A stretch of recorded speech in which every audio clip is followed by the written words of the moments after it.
in Baton Rouge, Prairieville, or Denham Springs. Looking for an exciting career? Guarantee Media is hiring. Go to guaranteemedia.com to see open positions and apply today. Guarantee Media is an equal opportunity employer. Guaranteemedia.com. When you've been in the industry for over 20 years, you learn a few things. For one thing, you learn your product inside and out. But you also learn how to ask the right questions and give satisfying answers. Jim's Firearms. Why do billion-dollar insurance companies regularly delay and deny valid claims? Because that's how they got to be billion-dollar insurance companies. If you've been injured, I'd like to help. Spencer Callahan is the one to see. Call 387-2323. LA filing number 16-7969. WNXX, Jackson, KNXX, Donaldsonville, and WDGL HD2 Baton Rouge. This hour brought to you by Spencer Callahan Injury Lawyers, LA 21-12681. Offices in Baton Rouge.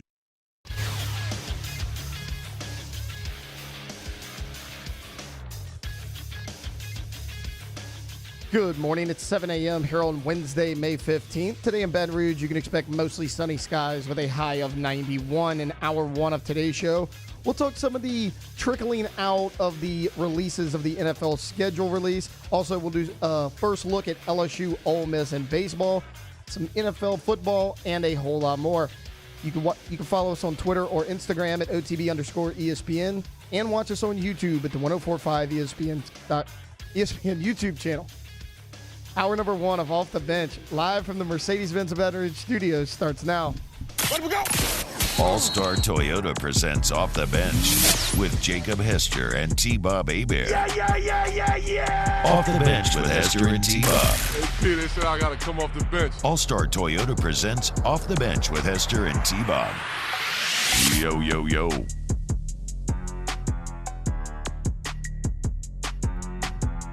Yo, what's going on, y'all? Welcome in OTB. It is Wednesday, May 15th, 2024. T-Bob, Jake, Jordan, Taylor hanging out with you today. Very excited to be with you today. If you want to get involved, youtube.com/1045 ESPN. Hit the like button, sub to the channel. Also check out OTB Saints, OTB LSU, where you get your daily fix of both. And of course, we have both on the docket today. We got some Pirtle news coming out of LSU football. As far as the Saints are concerned, I want to talk about Spencer Rattler, QB2. As Taylor alluded to, the NFL schedule is starting to trickle out, and we'll do so for the rest of the day until you let us know the full schedule tonight. And more than anything, this remains just a flex by the NFL in terms of how they can create news cycles at this point as they see fit and make us care about things that we otherwise would not, because we are football starved. I mean, it's crazy that we'll talk NBA playoffs as well today, but it's crazy to me that we already know all of the matchups.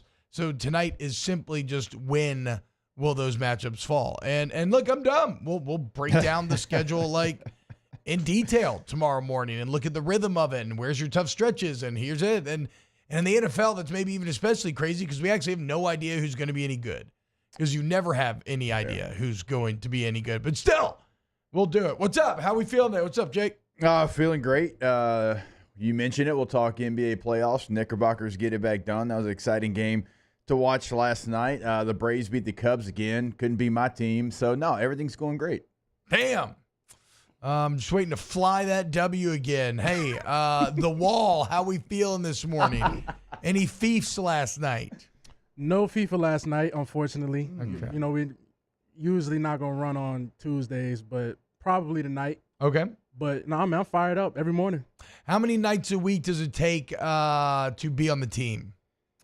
Well, to be real, it's kind of more the battle is getting everybody on at the same time. Absolutely. Of course. Yeah. You know, especially that we're kind of adults now. We don't have, school to just sit there and play the game all day. Yeah, I feel that. So, it's the weekends are a good time. Sunday fun day for sure. We call it Sunday fun day. So we definitely had to get some good Sunday morning runs.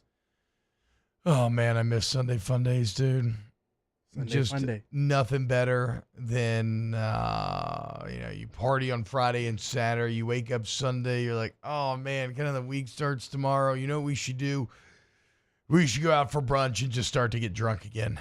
It's just a fantastic feeling. Now, does it lead to eventual later Sunday scaries? Maybe as that buzz starts to wear off around 5 or 6 p.m. and the reality of an impending week of life is hanging out on you. Yes, but it's in some ways, it's better than spending your whole day at a soccer park or I don't know, taking care of kids. What's up, Taylor? How you feeling today? Well, if that intro of mine was any indication, it might be a struggle today, but we're going to hope we bounce back from that one and make it a good one. Oh, I'm feeling glad you're a lot better. Yeah. Great. Good. Grand. All right. I think I want to open with LSU. Ole Miss. Real quick, though, actually, we did just get a little bit of news about some of the international games, or what all the international games will be this year. September 6th, so very early on. Packers-Eagles going to be in Sao Paulo, Brazil. That should be pretty exciting to check out. Great game for Brazil as well, getting Packers-Eagles. We have 3 London games. And, of course, the Jacksonville Jaguars, basically being London's team, will be featured in 2 of them. The first game will be October 6th. We'll get Jets-Vikings, which could be good, right? I mean, Aaron Rodgers back with the New York Jets, right? We've kind of forgotten about it. I don't know. That's what I'm asking y'all. I haven't checked in on this situation in forever. I'm more saying that because, I don't know if it's not a leak or not, but the Jets also have the Monday night game this year, the first Monday night game. I think it's the 49ers. Okay. And if you realize that the Monday night game last year where Rodgers got hurt.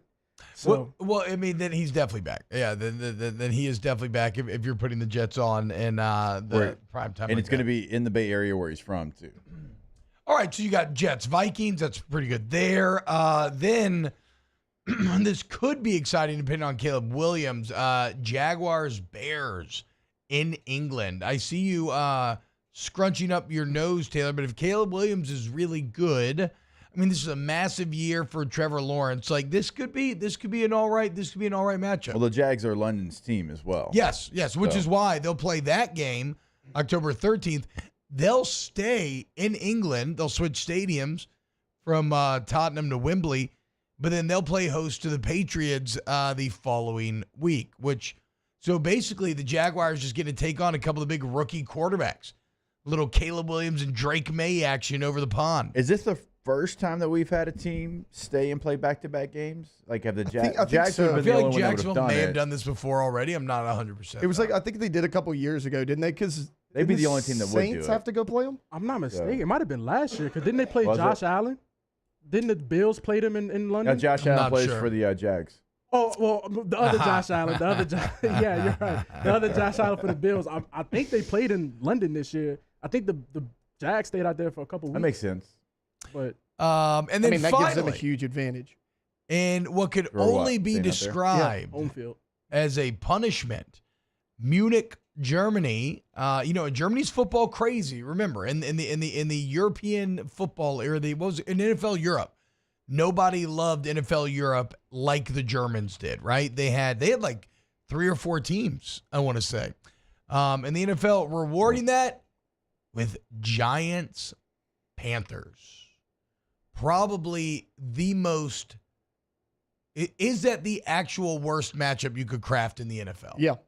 Like I'm really, especially for an international. I'm really thinking about it because all the other bad teams now generally at least have a rookie quarterback that you're like, okay, that makes them somewhat interesting. Yeah, like a first look at them. Bryce Young could not have had a worse year one. Tepper's ownership of Carolina is one of the bigger jokes in the entirety of the NFL.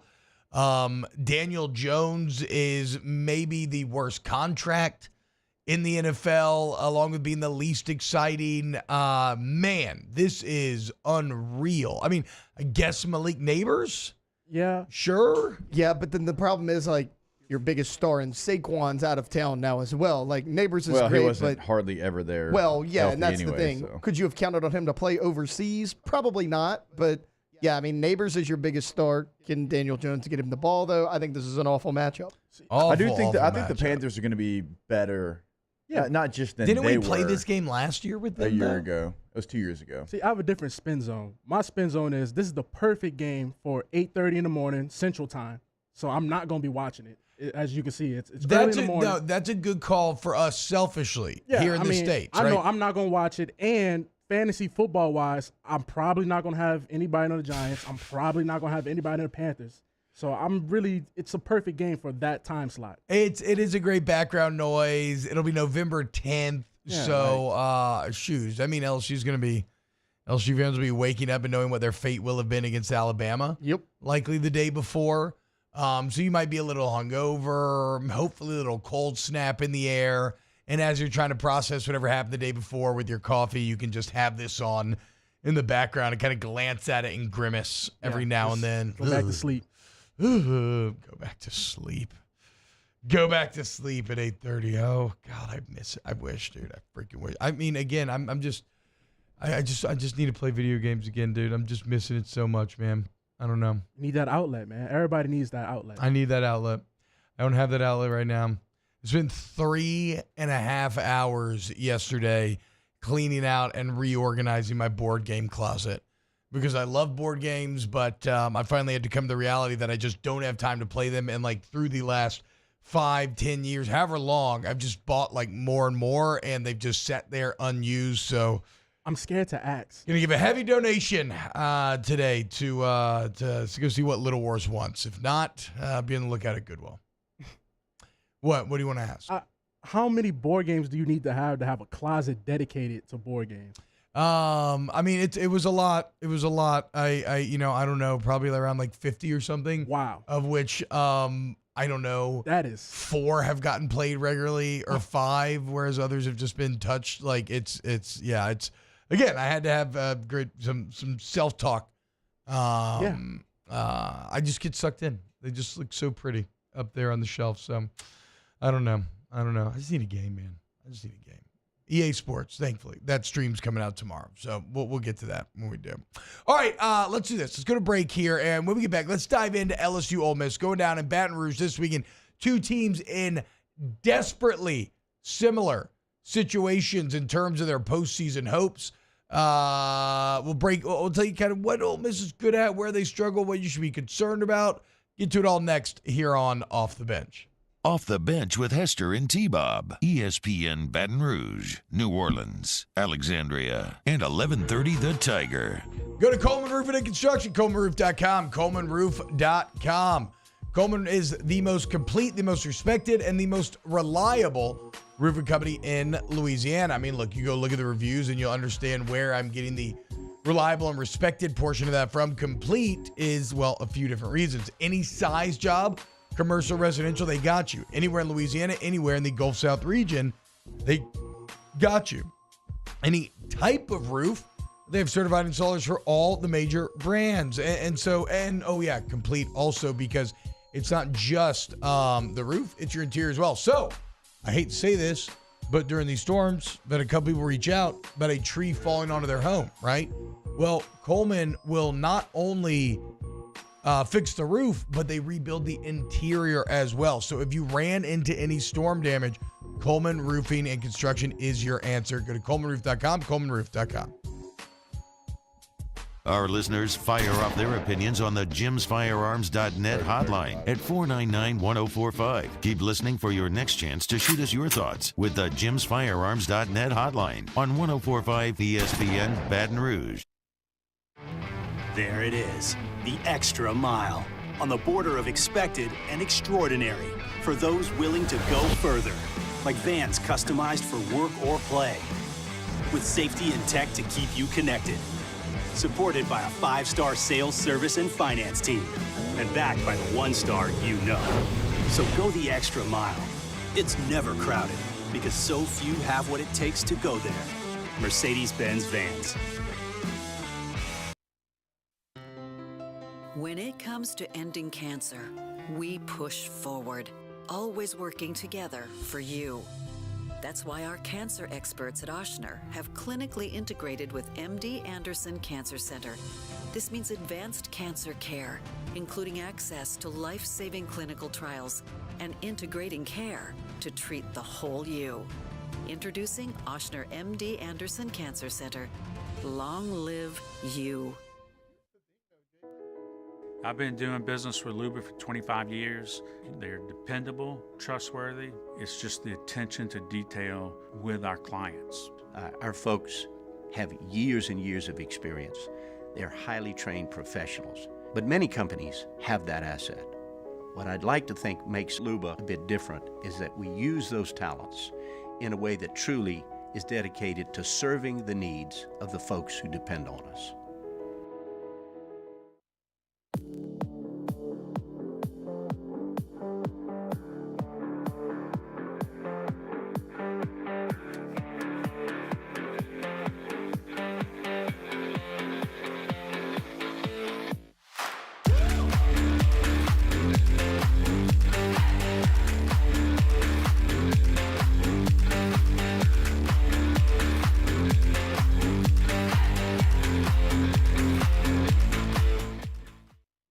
Dylan Cruz here to tell you about Six Rings Baseball and Softball Camp. If you live on the North Shore and play ball, go to Six Rings Camps with former LSU assistant coach Dan Canaveri. His knowledge is second to none, and your child will improve and have fun doing it. Camps were held at Coquille Park and Six Rings Academy in Covington with 4 sessions over the summer. Full day and morning only sessions are available from ages 7 to 13. Go to sixringsbaseball.com or call 985-206-9096. Learn the game to love the game.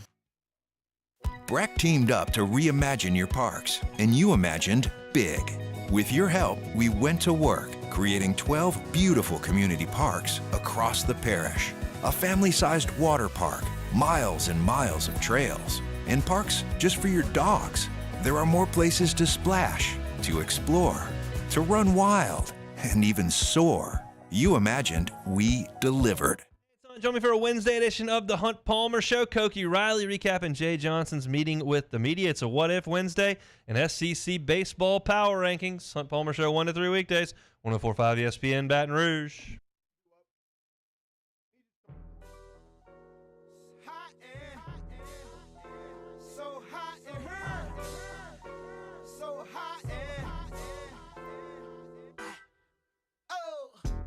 All-Star Toyota presents Off the Bench with Hester and T-Bob. ESPN Baton Rouge, New Orleans, Alexandria, and 1130 The Tiger. Yo, what's going on, y'all? Welcome back. OTB, T-Bob, Jake, Jordan, Taylor hanging out with you today. Okay, so let's talk a little LSU-Ole Miss. Ole Miss coming to the box. That series starting tomorrow. So we may get Coach Johnson on today, maybe tomorrow. I will let you know. But it's interesting because when you look at the situation, guys, LSU and Ole Miss in how would I say this? Desperately similar situations, as LSU sits on 10 SEC wins, Ole Miss sits on 11 SEC wins. Previous to blowing it against Alabama, LSU had gained a lot of confidence with a few series wins in a row, culminating in one over Texas A&M. Well, Ole Miss has won 2 SEC series in a row, culminating, first with Auburn and then in a series win over Texas A&M. Both teams need to hit 13 wins, and if they do, I think they will be in a regional. I think they both would get selected at large. It is not me reporting that. That is the latest from Mark Etheridge over there at D1 Baseball and the SEC Extra portion of that website. So you have 2 teams that have been bad for the majority of the year, that have been playing better as of late. 2 teams that right now are kind of on the first grouping out of the tournament, and 2 teams that need to hit 13 wins. And it's kind of crazy when you dive into the numbers, y'all are very similar to one another in that there's just nothing to really write home about for either squad, right? LSU's team batting average is 10th, and then these are conference-only numbers as always. They're hitting .256 in conference. Ole Miss is 11th, hitting .252. You maybe have a bit of a power advantage over them, but it's essentially negligible. You look on the mound, and let me find the team ERAs real quick. Where did I put them in here? Oh, here we go. Okay. LSU, middle of the pack at a 6 ERA. Ole Miss, 7.27. Opponent batting average, LSU's allowed 263, Ole Miss 286. I mean, again, it's just all over the place. You're just going to find a bunch of numbers that point to exactly what these teams are, which are two teams that are struggling. If there was one glaring weakness that maybe does jump off of the page, Ole Miss by far the worst fielding team in the SEC. They've committed 39 errors. Georgia is second on that list at 29. Okay, so they're a bit outlier bad in the field. I believe they lead in wild pitches, passed balls as well by a pretty wide margin. They've had 10 on the season. Mississippi State's second with 6. So I guess the point is, Ole Miss is a team that's not going to statistically overpower you in any way. It looks like you should be able to take advantage of what is a weak staff, and they will give you opportunity. The only problem is a lot of these same traits apply to your Tigers as well. So if you're looking at, what does LSU have to do, and that's a great job, T, of kind of laying out who these teams are. Well, sweeping is certainly something that everybody hopes, but you can't just assume you're going to sweep in the SEC with a team that is very similar to you. Now, if you take 2 of 3 because you're at home, okay, then you start going to look at what can you do in the SEC tournament. So you're going to be a team that is going to play early Tuesday morning in the SEC tournament. And so who would you have available to go out there? Because you have to use every resource that you have to try to get as many games as you can against Ole Miss. And you know that. And so what are you going to have left? And so that's the trouble is, yes, you can add to your resume in Hoover, but you're not going to have your best foot forward, certainly on the mound. And so like how Jay Johnson kind of goes about these games, which I assume is going to be full tilt because he knows he has to. Yeah, I mean, you can't leave anything. Yeah, you can't concern yourself with Hoover at this point. Maybe if you got down like on Sunday, like 8-0 in the first inning, then you could go into a bit of, okay, I'll save whatever I have for Tuesday. But no, I mean, you're all in. You're all in every single game, which you kind of have been for a few weeks now. But to your point, there's not normally a conference tournament on the heels of the series. So yeah, you're taking it. Look, Thursday, Friday, Saturday, and then figure out and just figure out whatever you have available on Tuesday and just go for it. Yeah, because you're probably looking at playing someone like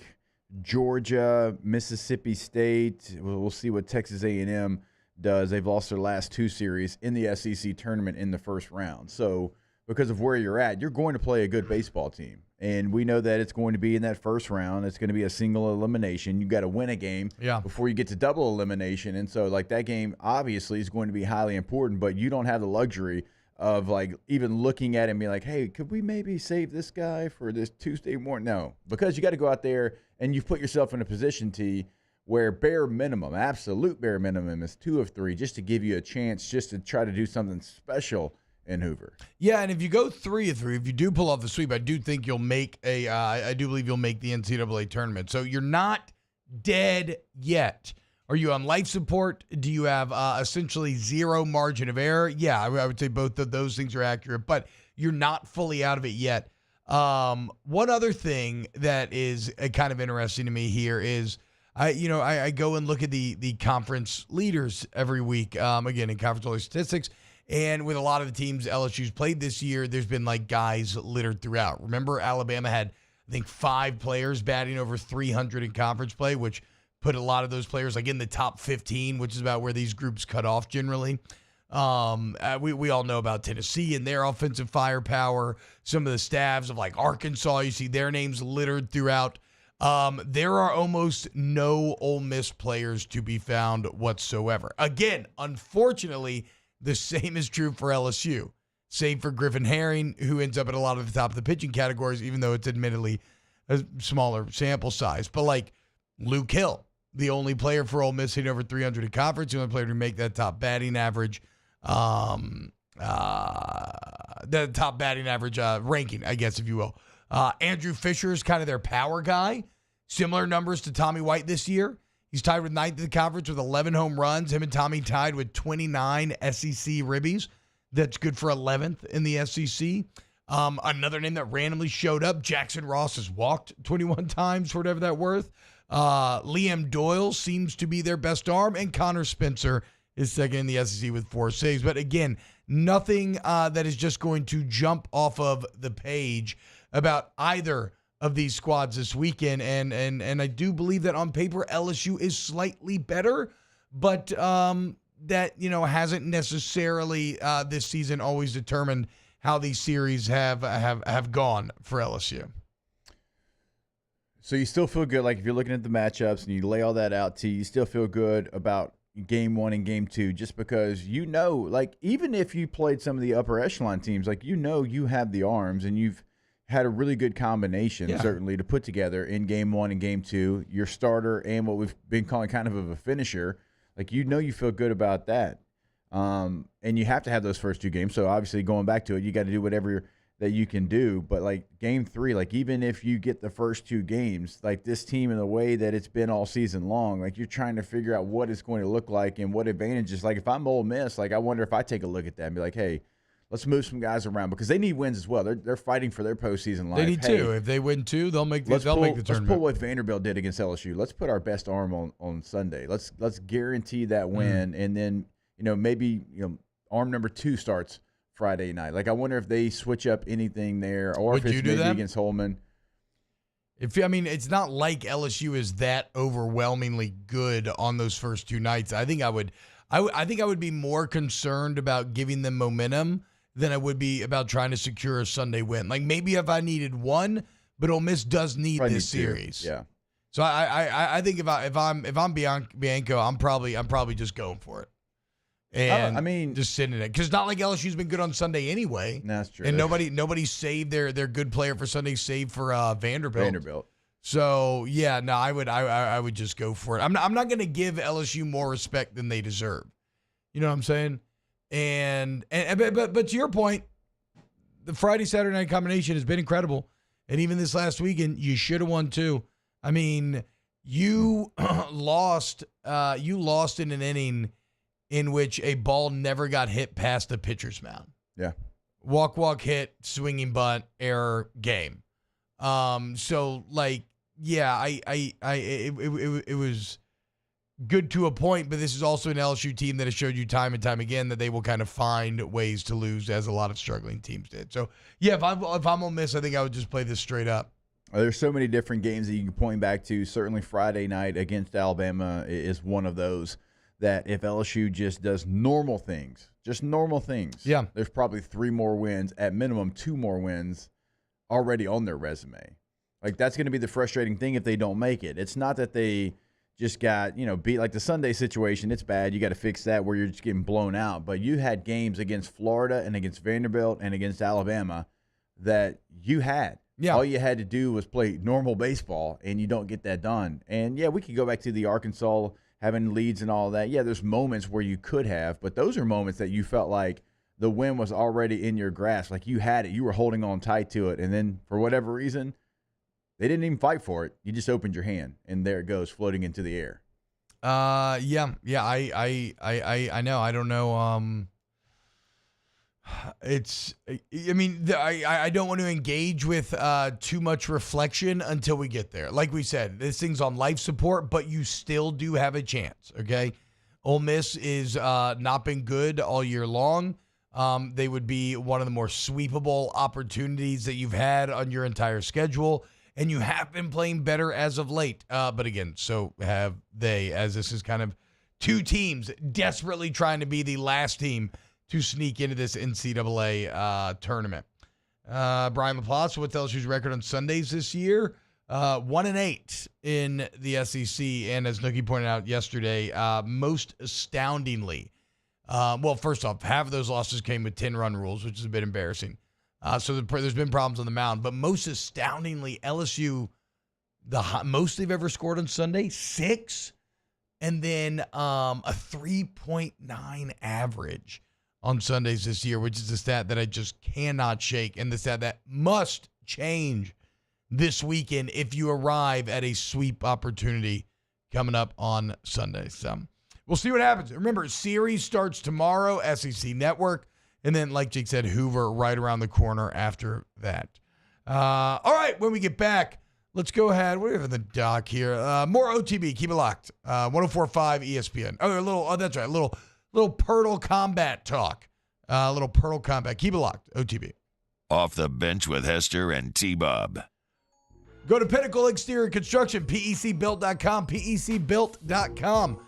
Pinnacle Exterior Construction is your answer if you need, any outdoor construction, man. Go to the website and go look at the gallery. You're going to be blown away. But any type of fence, any size fence, a completely customized pool or a spec pool where you choose from a number of different options and you really customize and make it your own anyway.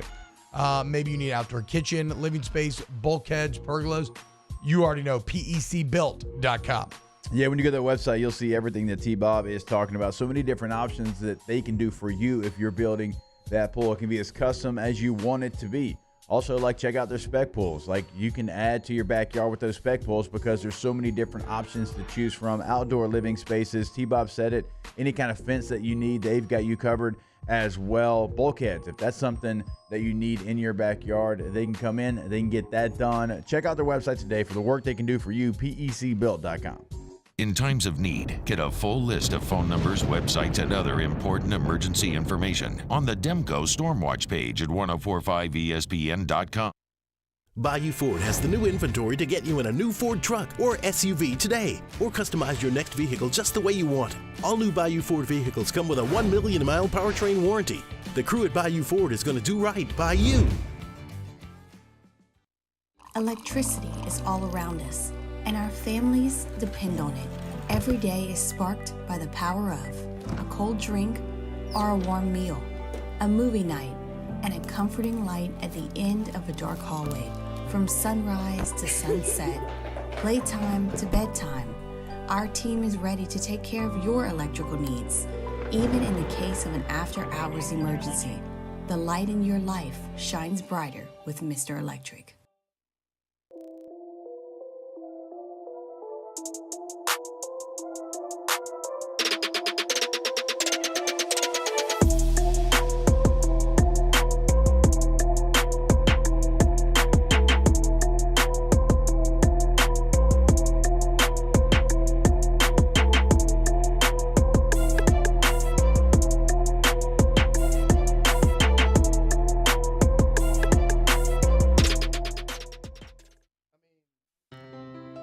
When it comes to ending cancer, we push forward, always working together for you. That's why our cancer experts at Ochsner have clinically integrated with MD Anderson Cancer Center. This means advanced cancer care, including access to life-saving clinical trials and integrating care to treat the whole you. Introducing Ochsner MD Anderson Cancer Center. Long live you. There it is, the extra mile, on the border of expected and extraordinary, for those willing to go further, like vans customized for work or play, with safety and tech to keep you connected, supported by a 5-star sales, service, and finance team, and backed by the 1-star you know. So go the extra mile. It's never crowded, because so few have what it takes to go there. Mercedes-Benz Vans.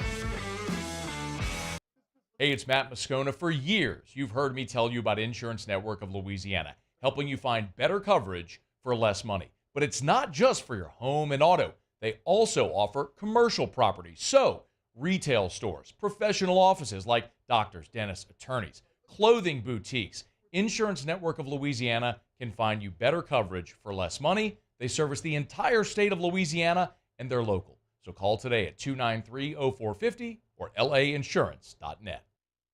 Gulf Coast Bank and Trust is giving our customers the power to bank anywhere, anytime during this challenging event. And we're right there with you. Our mobile banking app is a smart way to... Moscona inviting to join us for Wednesday's Hump Day AFR, presented by Pluckers. It's NFL schedule release day, what we know, what to look forward to, and we'll start previewing LSU-Ole Miss in baseball. 3 to 6, 104.5 ESPN Baton Rouge.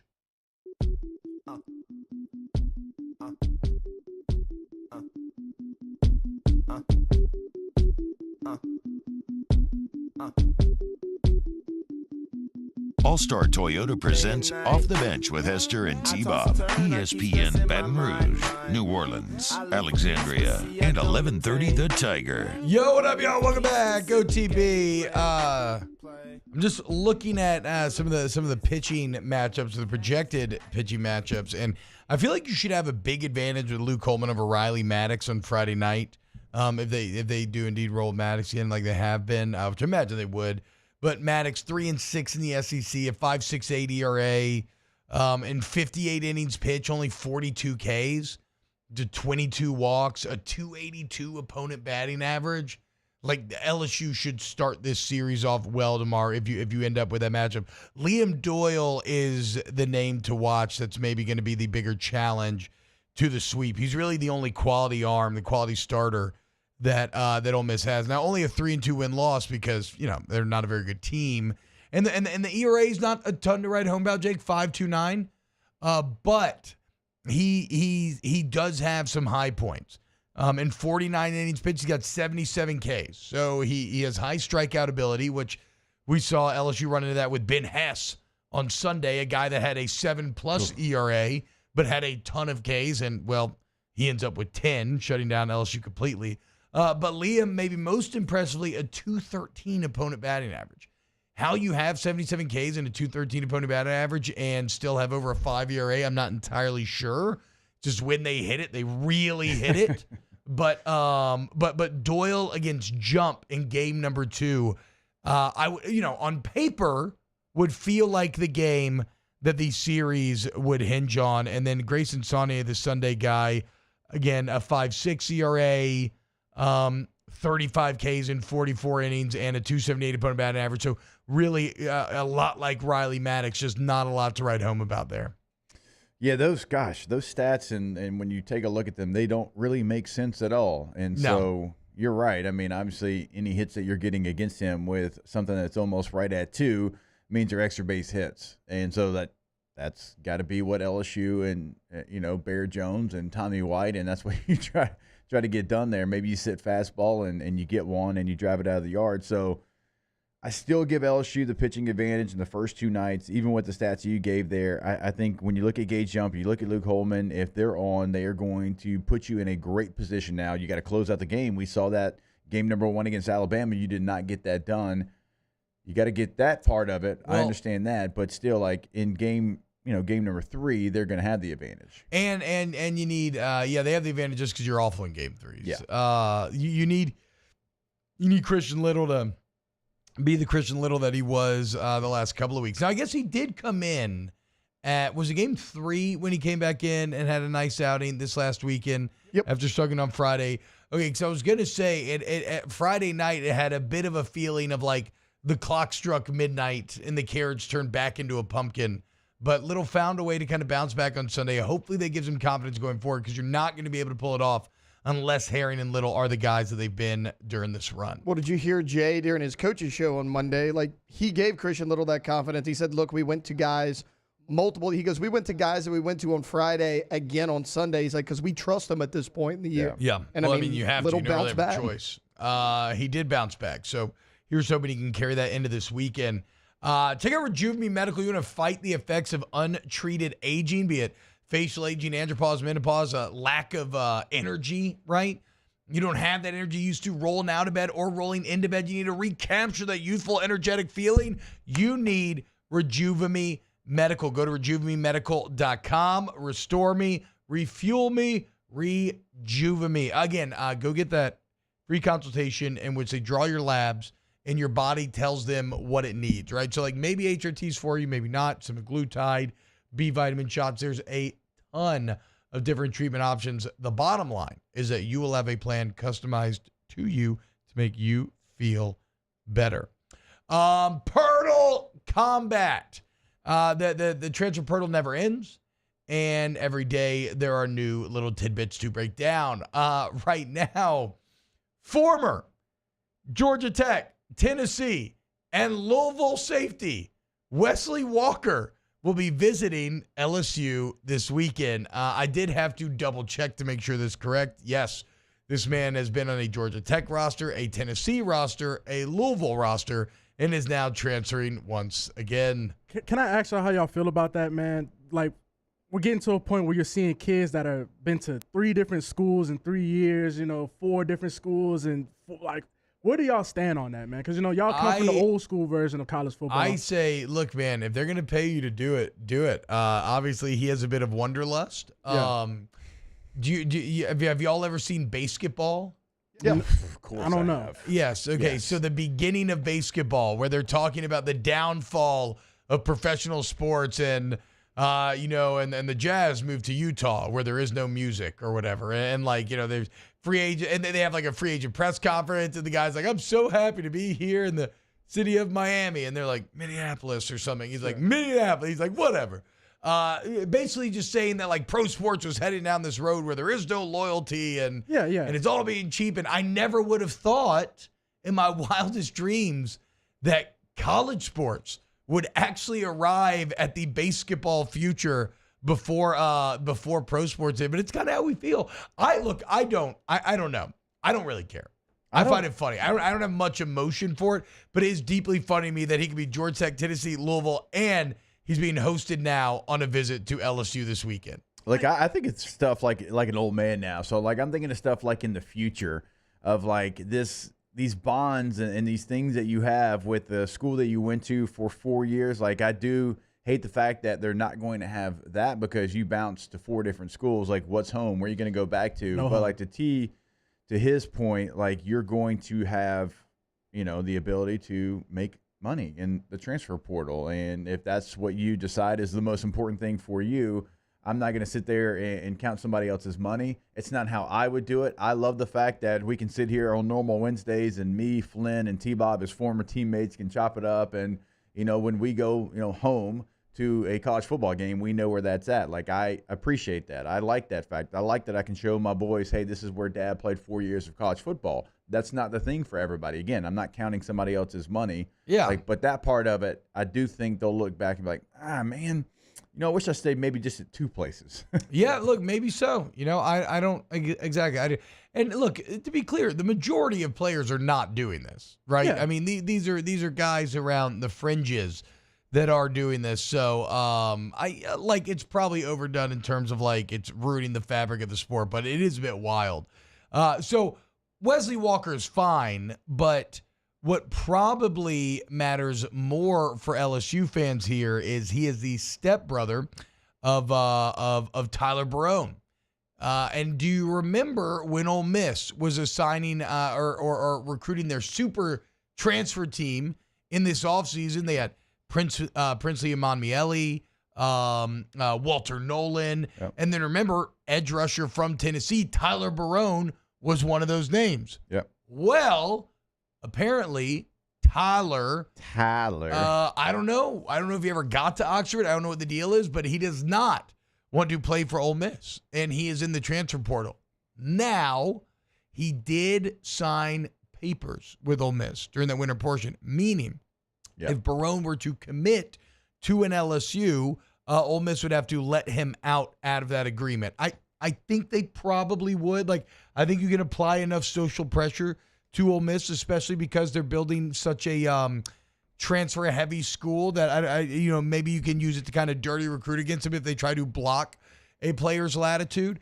But that's maybe the big deal here. Tyler Barone's a very solid edge rusher. He's a stepbrother of Wesley Walker, and he could potentially visit LSU with Walker this weekend. Yeah, and why that's important, the T lays out him signing papers with Ole Miss. Remember the SEC rule, if you're there in the spring, you can't transfer to another SEC school and be eligible. You would have to actually sit out a year. First window, fine. Second window, can't do it. So that's why that would be important. If it was another school, you'd be like, oh, well, he just put himself back in the portal. He's fine. He's going to be eligible. But if he goes to another SEC school, he would have to get released by Ole Miss. And again, I think you can apply pressure to Ole Miss to make that happen if you were able to get Barone. So that's one thing to watch for. Taylor, I know you love the portal and roster management. Do you have any takes on this before we move on? I think you could fill 2 spots with one potentially if you could do this, right? Because you still need a veteran DB. We've talked about that a few times. It's like you don't need numbers. I mean, what do they have? 19 DBs between corners and safeties. Like, you have the numbers.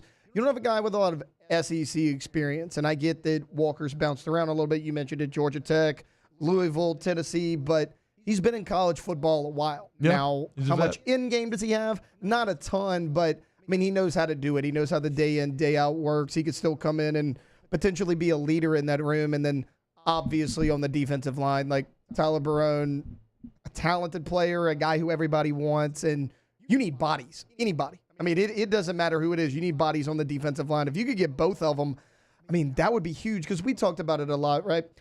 Which 2 defensive linemen could you get? You need multiple guys. You could still go after D Lima. You bring both of these guys in. I mean, you got 4 or 5 spots left on your roster right now. Yeah, to be clear, too, though, Barone would be playing that edge, right? So he's not going to give you defensive tackle help. But I don't hate your edge position right now to begin with. Kevin Peoples supposedly supposed to be one of the faster risers in coaching circles as well. So, like, you give Peoples, you already give him Swinson and Shand right now. Who else am I missing? You got Savion Jones. You got Savion Jones out there, bringing you a little size. So I feel he'll probably kick down at times this year. Yeah, that's right. Of course, Womack's out there. And that's somebody they're high on. You had Barone to that crew. Like, that's a pretty strong position group right there. Well, and then Kelly talked about it like he wanted to cross-train some of his bigger ends at D-tackle. You bring in another end, you could play Shand or Jones more inside. So it's like, it doesn't fill a specific area of need, but it does allow you more versatility. That's the biggest thing is the fact that you would be able to kick 2 guys potentially down to play some defensive tackle. Would you be a little bit lighter there? You would be, but you would still have a good football player that would give you the speed advantage, right? Yeah. And so, like, you'd have to count on your linebackers a little bit more in the run game. They would have to be pretty stout, knowing that there's a chance the defensive tackle could be in their lap oftentimes. Now, pass rush, it gives you a big advantage, but on those rundowns, your linebackers would have to make up that space. Yeah, and look, that's going to be up to the staff to try to maximize whatever personnel groupings they end up with. So be on the lookout. Wesley Walker may visiting this weekend, maybe Tyler Barone as well. Only time will tell. All right, when we get back, let's go ahead and close out hour number 1 of OTB. Then coming up hour 2, we're going to hit on some New Orleans Saints. There's another Vern Funquist, Chris Marler graphic banger. Most wins in the SEC over the last 10 years. We got NBA playoff update. So keep it locked right here on OTB. Off the bench with Hester and T-Bob. Go to All-Star Toyota of Baton Rouge, allstartoyotabatonrouge.com. If you get in an accident, bring your vehicle into the All-Star Toyota Service Center. Okay, the body shop's great. You get a free professional estimate. Insurance claims are welcome as well. And they have really great lines of communication throughout the process. So, like, when they're working on your vehicle, they'll text you and be like, hey, this is a deal. You can always call them, but you text. It's not a machine. It's a person. And they're like, hey, here's what it would be. Do you want to proceed? And you just talk it out. It really is great. Remember, you mentioned OTB. You get $100 towards the deductible. All-Star Toyota Baton Rouge. Yeah, go to the website today to see what they have available. Certainly when you're buying new, the full fleet is available. Leasing as well, which you might not get everywhere, and you're certainly not going to get it in the rental department. And so everything is available. So if you have the summer vacation already planned, ready to go, well, just add that vehicle, right? You need something bigger. Need something better on gas mileage, whatever it is. They've got you covered. All-Star Toyota of BatonRouge.com. Our listeners fire off their opinions on the JimsFirearms.net hotline at 499-1045. Keep listening for your next chance to shoot us your thoughts with the JimsFirearms.net hotline on 1045 ESPN Baton Rouge. Farming is a way of life for us. It's not something we get up in the morning and dread going do. It's just something we go to bed at night looking forward to getting up to go do. John Deere equipment is what we as farmers strive to have. It's in your blood, it's in your veins. It's just a part of who you are. Green is what we want to be in. The other tractors were acquired to patch it up to get to where you want to be. Where we want to be is in John Deere. Flip the switch and learn more about what it means to be powered by sunshine at sunequip.com.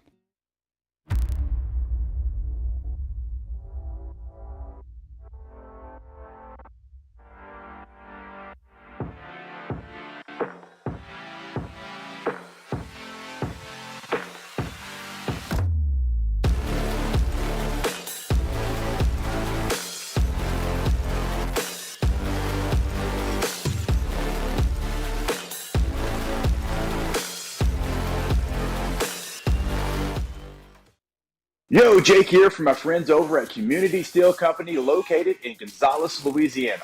The local place you can turn to for all of your metal building needs.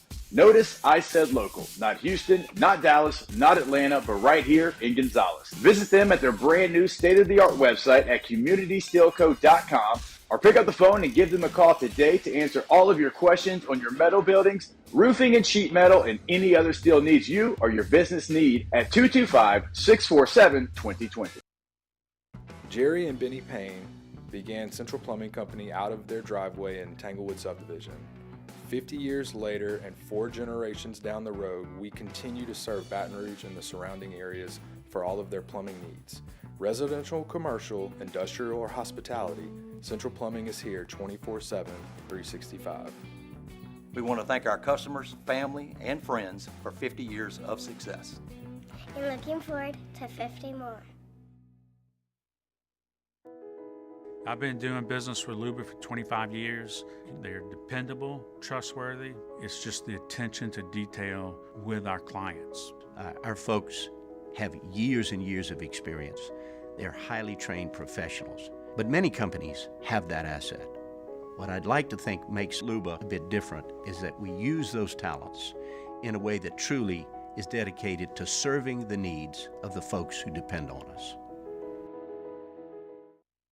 Dylan Cruz here to tell you about Six Rings Baseball and Softball Camp. If you live on the North Shore and play ball, go to Six Rings Camps with former LSU assistant coach Dan Canaveri. His knowledge is second to none, and your child will improve and have fun doing it. Camps were held at Coquille Park and Six Rings Academy in Covington with 4 sessions over the summer. Full day and morning only sessions are available from ages 7 to 13. Go to sixringsbaseball.com or call 988.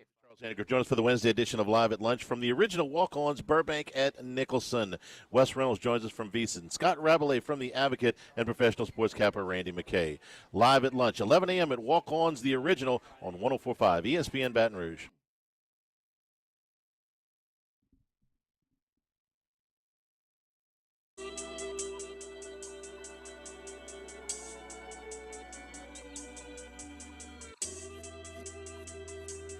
All-Star Toyota presents Off the Bench with Hester and T-Bob. ESPN Baton Rouge, New Orleans, Alexandria, and 1130 The Tiger.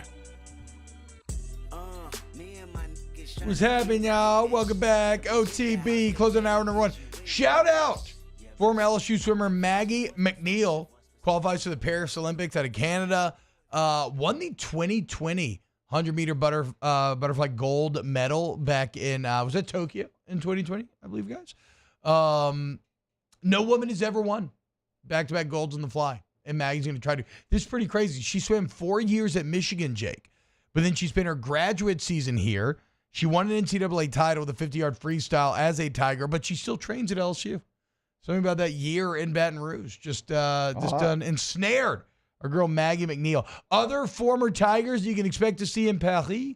Mondo Duplantis, of course, under the Swedish flag for the pole vault. LSU gymnast Aaliyah Finnegan will be competing for the Philippines. Yep. Our girls, Taryn Cloth and Kristen Nuss, USA, beach volleyball. Jer Hrybar from Croatia for swimming. Jovan Lekic, Bosnia-Herzegovina for swimming. And then, of course, Maggie McNeil. We'll update that as that list increases. Jake. Shout out to Taryn and Kristen, though. Yeah, hey. Legends. We called it like years ago that they would be there. Yes, we called it.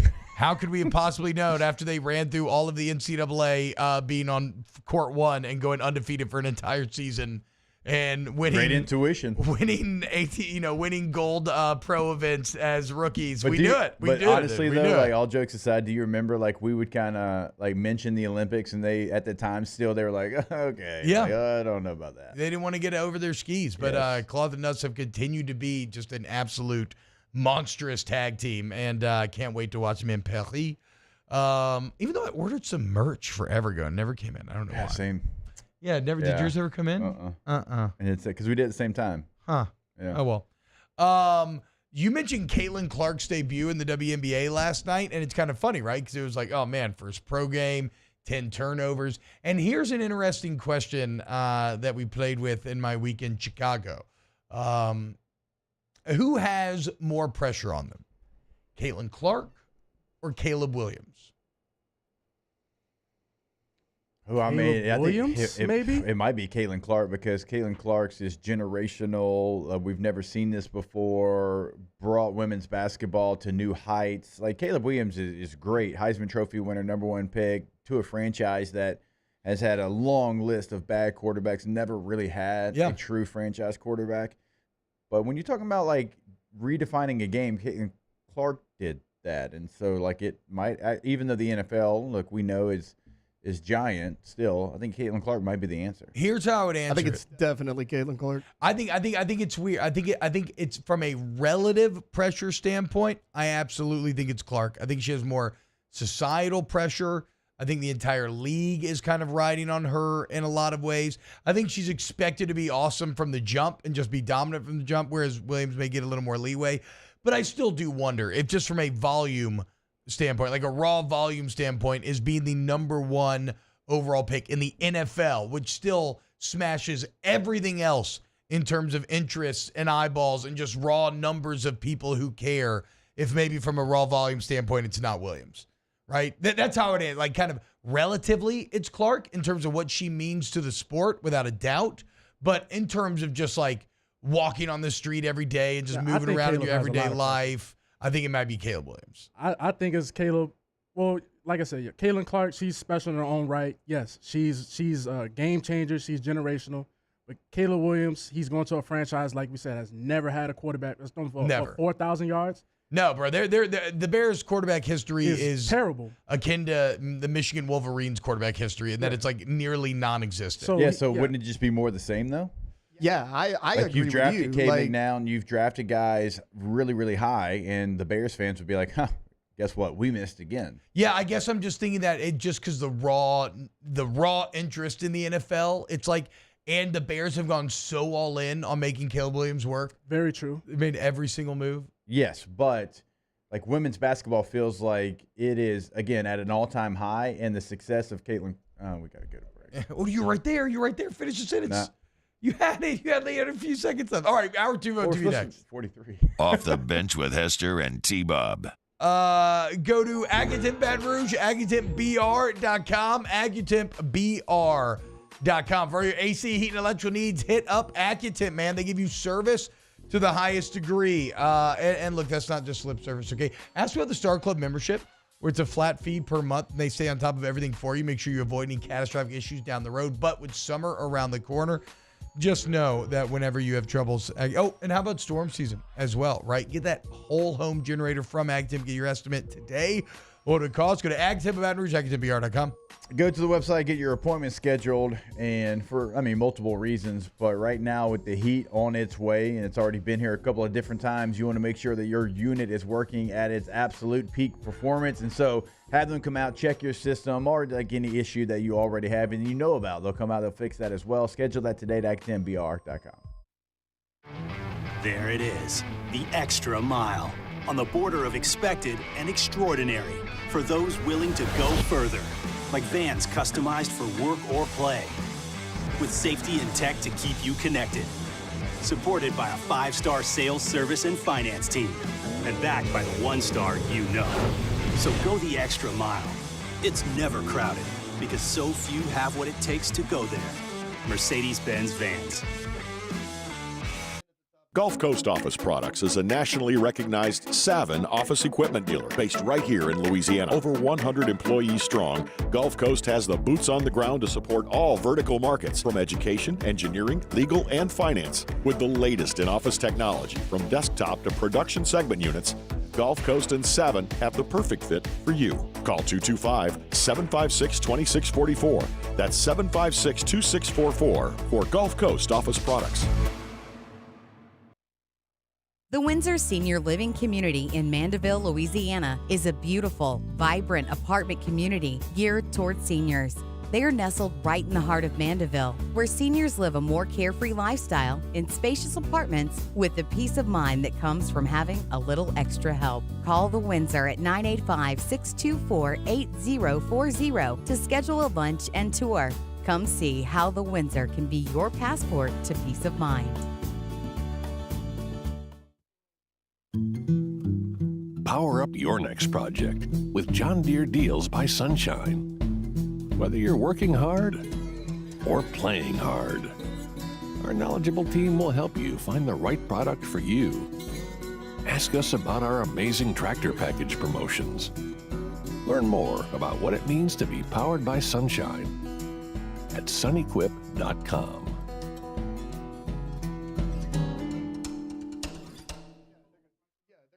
Breck teamed up to reimagine your parks, and you imagined big. With your help, we went to work creating 12 beautiful community parks across the parish. A family-sized water park, miles and miles of trails, and parks just for your dogs. There are more places to splash, to explore, to run wild, and even soar. You imagined, we delivered. Gold. Breck, your #1 park system in the nation. When it comes to ending cancer, we push forward, always working together for you. That's why our cancer experts at Ochsner have clinically integrated with MD Anderson Cancer Center. This means advanced cancer care, including access to life-saving clinical trials and integrating care to treat the whole you. Introducing Ochsner MD Anderson Cancer Center. Long live you. Electricity is all around us, and our families depend on it. Every day is sparked by the power of a cold drink or a warm meal, a movie night.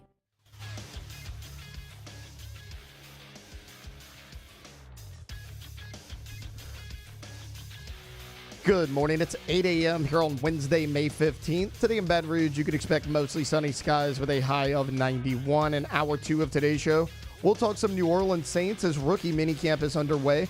We'll talk some LSU football and SEC as a whole, an NBA playoff update, and a whole lot more. You can follow us on Twitter or Instagram at OTB_ESPN and watch us on YouTube at the 1045 ESPN channel.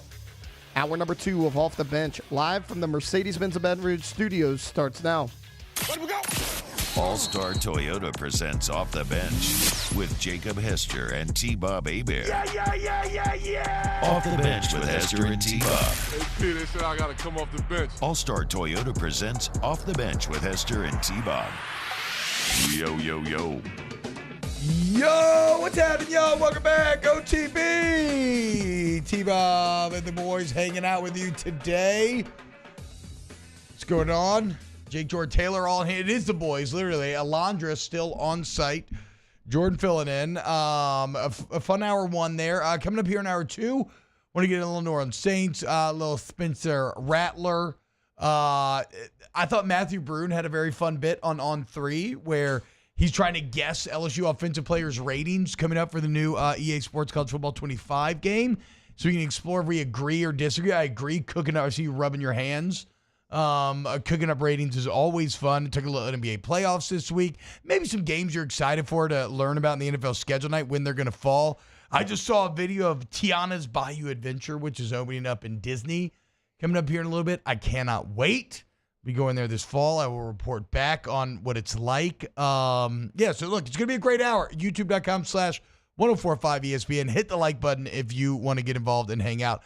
To close out our conversation that we ended last hour with, Jake, you feel it is without a doubt Caitlin Clark has more pressure on her than Caleb Williams. I do, because she is, in my opinion, she has gotten women's basketball with others, no question about it, but she's kind of been the face of this height of women's basketball, and she's carrying a league on her shoulders right now. Yep. And the WNBA has never been more popular. You had more people watch preseason games than ever before.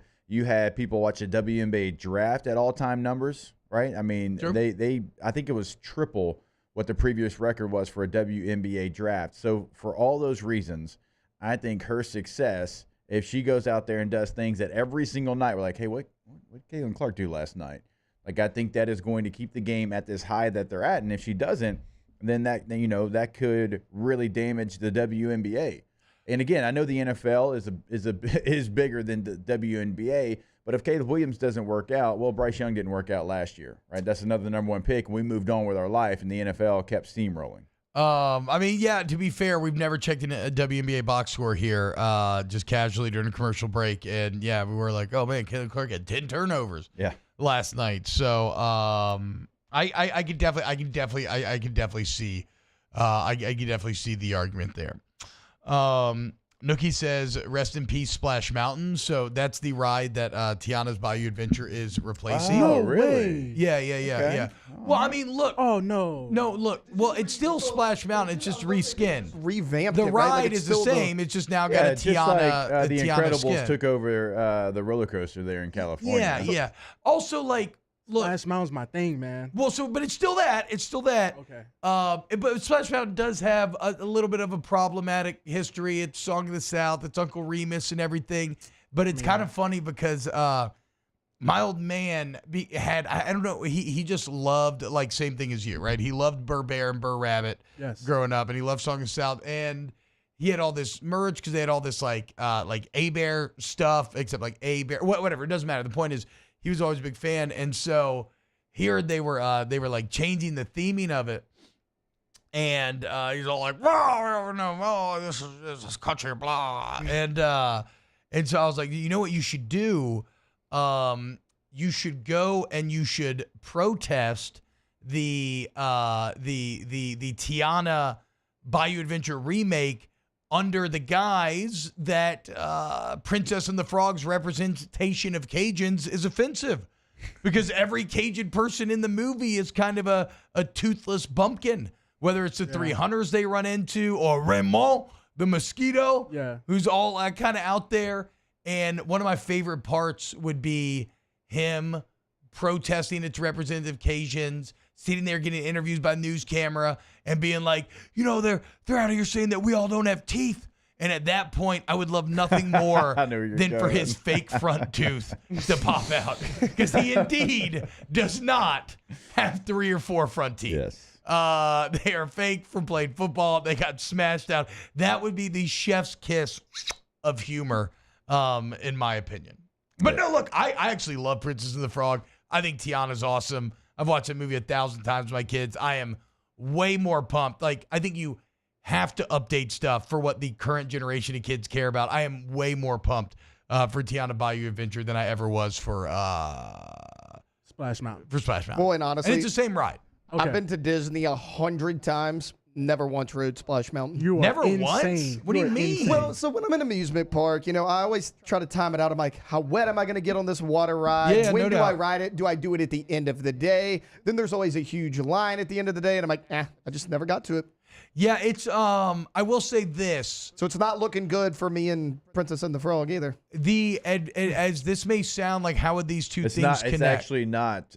They want you to know it is inspired by Princess and the Frog, but this is Tiana's Bayou Adventure set after the events of the film. Okay, hell yeah, dude. So Tiana's they've got Tiana. They've got Tiana. In the release, not, they said this is not Princess and the Frog. So she's like big dog in this one. Like she's like at the top. Well, yeah. I mean, it is her. It is an entire portion of the park that'll extend just beyond the ride that is now going to be all New Orleans and Tiana themed. Also, they have her in like an explorer's outfit. Not her green dress in terms of the animatronics and stuff. So, yeah, she's going on some sort of adventure here. A Bayou Adventure? Yeah, basically? a Bayou Adventure. Okay. I mean, think about it. That makes complete sense already. with Princess and Frog. It kind of, with that ride, it basically was that already. I know. So it's like, I'm good with the New Orleans theme. Can we not try to do the food? Because, guys, I stayed in the French Quarter, Orleans one time. Yeah. It's great. You can actually take like a ferry boat to like downtown Disney or Disney Springs, whatever it's called now. For sure. The beignets and the breakfast food that they had in that place were awful. Oh, they were so bad. So I was like, please don't try to do the food or anything. Well, they're It's so bad. they're 1,000% doing the food. I've already seen the menus. The French Quarter, Orleans, great hotel, awful food. Adam Fields, so can we get some of Tiana's famous gumbo? You actually can, and I will. Don't worry, I will try it and report back this fall because I think it is almost impossible to make good restaurant gumbo. Yes. Much less Disney making restaurant. Record this. We need gumbo. this. We need an on-site reaction. Like the second Also, you get it. yes, I will. Yes, No, I will. We will do a video review there. Also, like, I don't know, the whole Disney food culture is weird to me because to me there is some like good stuff. Don't get me wrong, probably especially Epcot, but it's not like I mean, the Mickey Mouse waffles. Yeah, I mean, it's like whatever though. It's like a lot of it's like cafeteria food or it's like quick service or it's like okay food. Yeah. But then you have like people who dedicate their lives to like very successful Disney food blogs, where they're like they like treat this stuff with like, the seriousness of like a Michelin restaurant reviewer, and I just find that kind of shocking. Yeah, Adam Fields, I bet there's going to be tomatoes in it. I know. I hope not, dude, but I would not be surprised at all. It's coming. And do they go chicken and sausage? Are they going to try to go seafood? Ooh, I hope not seafood. But I feel like they will do seafood to be like, we're going to be even more Cajun. Well, I was going to say, what is more? Or is that just on a family-to-family basis? Probably family, but I feel like because I always grew up on chicken and sausage. That's what our family ate made. But I feel like We people... were seafood. Yeah, we're Really? seafood. Yeah. I feel like people outside of Louisiana are like, oh, Cajun, seafood, crawfish, shrimp, and all that. So they're like, we're going to dump all that in the gumbo as well. Well, that's why I was wondering, like, that's why I was kind of... But then again, like, if you're Disney, you have the resources to go get an expert at making gumbo and to figure out how to scale this thing and how to make it correctly. Yeah, but most of the people that go there, aren't Never from been- Louisiana. yeah, That's never. only a small portion. They're like, they're not going to know the difference anyways. Why pay for 100%. the expert? Yeah. That is facts, though. They're not gonna know the difference.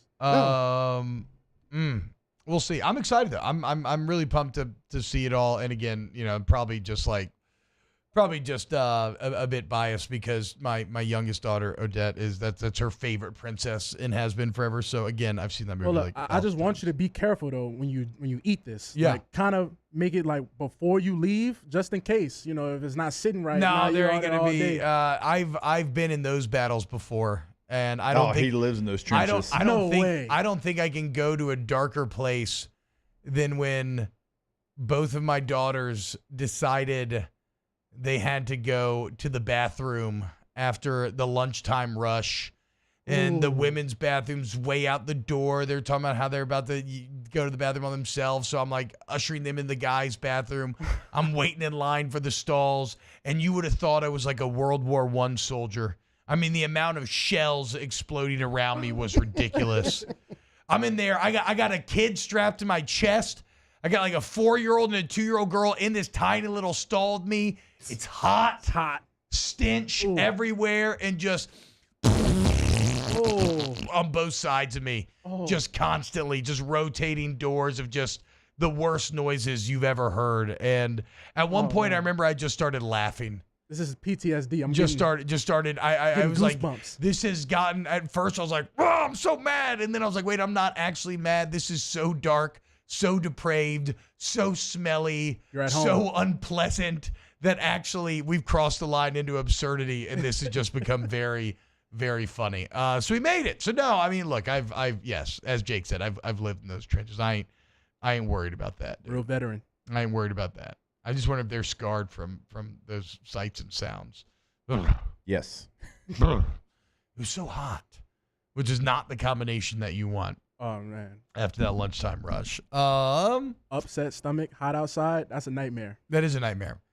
Corey and Jacob, they had boudin a few years back at Epcot. It was basically smoked sausage that had a little rice inside. I feel you, dude. But there has been I don't know. I have had really good stuff. We'll see. Whatever. We'll see. Is this Florida or California? I think it's opening in both. No, I'm sorry. Your trip. Dude, bruh, come on. I don't know. Orlando, bruh. You know me. I gotta have that Epcot. See, I prefer. No, I know. the But Cali one. Epcot beers are probably the number one beers in my life. They've passed up shower beers. They've passed up first beer of the day on a great game day, So tailgating.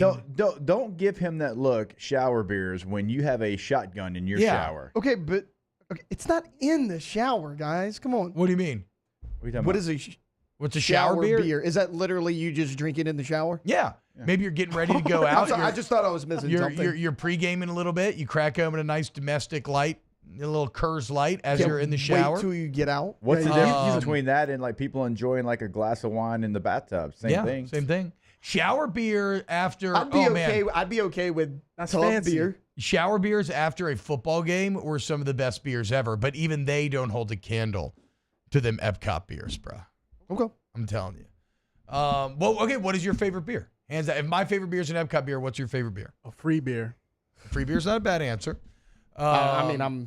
It's a low super bar. basic. I would hope that you would enjoy maybe a beer in a different setting. But okay, so what's Dude, your I favorite haven't beer? been to Epcot since I was probably 15. Yeah, you've never had an Epcot beer. You don't know the joy. We're taking that Universal trip at the end of next week. And my mom's always like, oh, we got to go to one Disney park, whatever. She always picks freaking Magic Kingdom, which is like, let's just point out. The worst for adults to go to. Let's just point out the worst absolute park. worst to go to with adults. The worst for adults, 3 times as many people. Yes. I convinced her to go to Epcot. So Let's go. We're gonna try. We're gonna try. I'm so jealous of you, dude. But I mean, no, I mean, I'm just. The best beer is a fishing beer. Fishing beer's elite. Beer on a boat for easy, sure. easy Any top beer on a 5 boat. beer. Yeah. Easy top 5 beer. I agree. Probably number 2 on my list. Okay. In my older age, Boat I would and say. beach beer is where I'm at. Yeah, that area. But no, boat over beach beer. Yeah, for sure. Like especially doing. I mean, look, I like going offshore and stuff, but no, some chill, like a lake, marsh, red fishing, or that. Yeah, yeah, just standing there, trolling motor, rolling along, and just knowing you got unlimited beers, peeing off the side of the boat. Hell yeah, dude, elite beers there. I like how you had to add that in. Well, I knew it was coming. It's like it wasn't right until I had to pee off the boat. Then it's yeah. I mean, you ideally like Not even if a you pee have bucket? access to that would be a psychopath move. If you're peeing on a bucket on a boat in the middle of the water, like what are we doing? if you're trying to hide it, like if you had fishermen around you. I guess you have fishermen around you. I mean, I just eventually you just get to the point where you just whip that thing out. My grandpa used to he'd be like, all right, you got to go, like get on, jump to the side of the boat, go in the water, and then you get back in here. Yeah, I've pulled that move plenty as well. Just why suddenly only his lower half in the boat? Why is it where he just got off for no reason? Yeah. First beach beer out of the cooler. That's another objectively great beer. It is elite. Evan, beer after cutting grass. Oh yeah, sweaty all time. That's mine. Any endorphin based beer is gonna play very well. Like after a tough workout, You want it to to be hot. Yes. Not the beer, but the weather. Yes. Where you need something cool and refreshing. Getting chills. Yeah, I agree. Man. But again, should we make Taylor going a beer run? Scott Dice, I like a nice Pacifico with We've lime done and it beer before. salt on the beach. That's what I'm saying. Hey, I'm an Oh octopus yeah, over he here. actually missed it too. He wasn't there that day. I know. That day, yeah. I was actually here that day. You wasn't here. That was That's crazy. right. 8 minutes. Yeah. 8 Minute Man. Yeah, that is. I will say that too. A Pacifico. It's a better nickname than I used to have. That's right. If you take the time to to dress up a Pacifico correctly with a little slice of lime and a little salt on the rim. Jordan, what show do you typically do? Live at lunch. That's what I thought. Do they talk about the same things we talk about? Yeah, everybody. I figured. And I do Hunt Show after. Yeah. So it's Okay, like- I got a text. Airport beer. No. Airport beers are elite. Yeah, I'm on airport whiskey. One. Well, I think I'm you with just drink, you. yeah. Drinking airport. I generally I like think to my do. wife would agree. Katie would agree. Airport drink. I like to do a shot and a beer before a flight. A lot of times. Well, that's because you have anxiety about just flying. to get but no, just to get a little, you know, loose, a little loose, just a little relaxed. Well, swing lube. Yeah. That one time though went really south of me where I could tell I was starting to have a panic attack, and my response was like, I'm gonna drink my way out of this, and I took 6 tequila shots, and it just sent me down a way worse hole. Before you hopped on a plane. Yeah, it did not work out at all. It was awful. Were you drunk idea. on the plane? Oh, I yeah. mean, I don't know. I thought I was gonna die the entire time, so I could barely feel the alcohol. I was freaking out.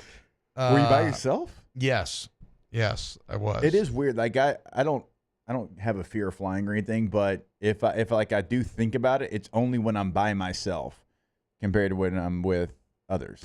Yeah, that's the classic kind of I don't know what that is. It's the same thing as watching a scary movie where if you're completely alone, it can bug me.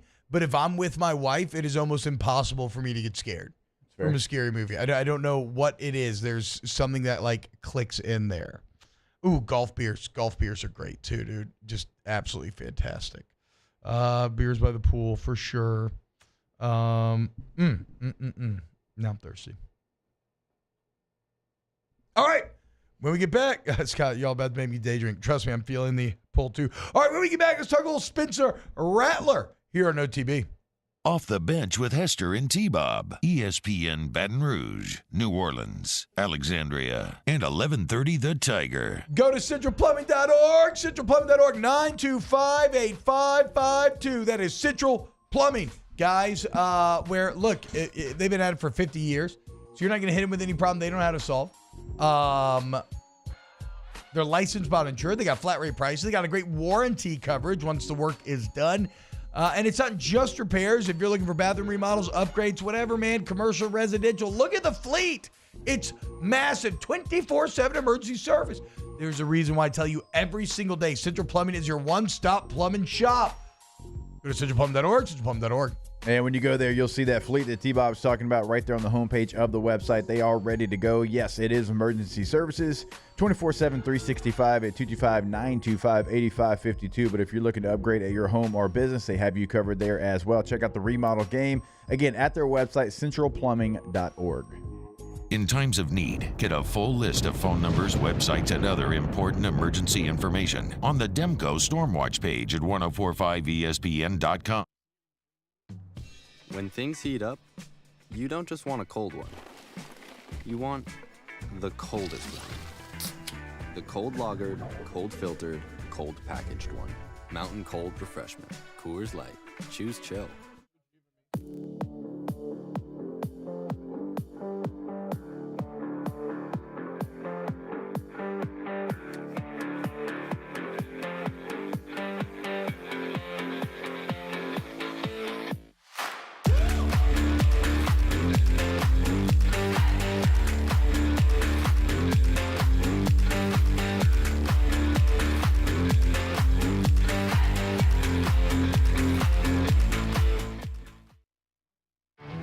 There it is, the extra mile, on the border of expected and extraordinary, for those willing to go further, like vans customized for work or play, with safety and tech to keep you connected, supported by a 5-star sales, service, and finance team, and backed by the 1-star you know. So go the extra mile. It's never crowded, because so few have what it takes to go there. Mercedes-Benz Vans. Yo, Jake here from my friends over at Community Steel Company located in Gonzales, Louisiana. The local place you can turn to for all of your metal building needs. Notice I said local, not Houston, not Dallas, not Atlanta, but right here in Gonzales. Visit them at their brand new state-of-the-art website at communitysteelco.com or pick up the phone and give them a call today to answer all of your questions on your metal buildings, roofing and sheet metal, and any other steel needs you or your business need at 225-647-2020. Jerry and Benny Payne began Central Plumbing Company out of their driveway in Tanglewood subdivision. 50 years later and 4 generations down the road, we continue to serve Baton Rouge and the surrounding areas for all of their plumbing needs. Residential, commercial, industrial, or hospitality, Central Plumbing is here 24/7, 365. We want to thank our customers, family, and friends for 50 years of success. And looking forward to 50 more. I've been doing business with Luba for 25 years. They're dependable, trustworthy. It's just the attention to detail with our clients. Our folks have years and years of experience. They're highly trained professionals. But many companies have that asset. What I'd like to think makes Luba a bit different is that we use those talents in a way that truly is dedicated to serving the needs of the folks who depend on us.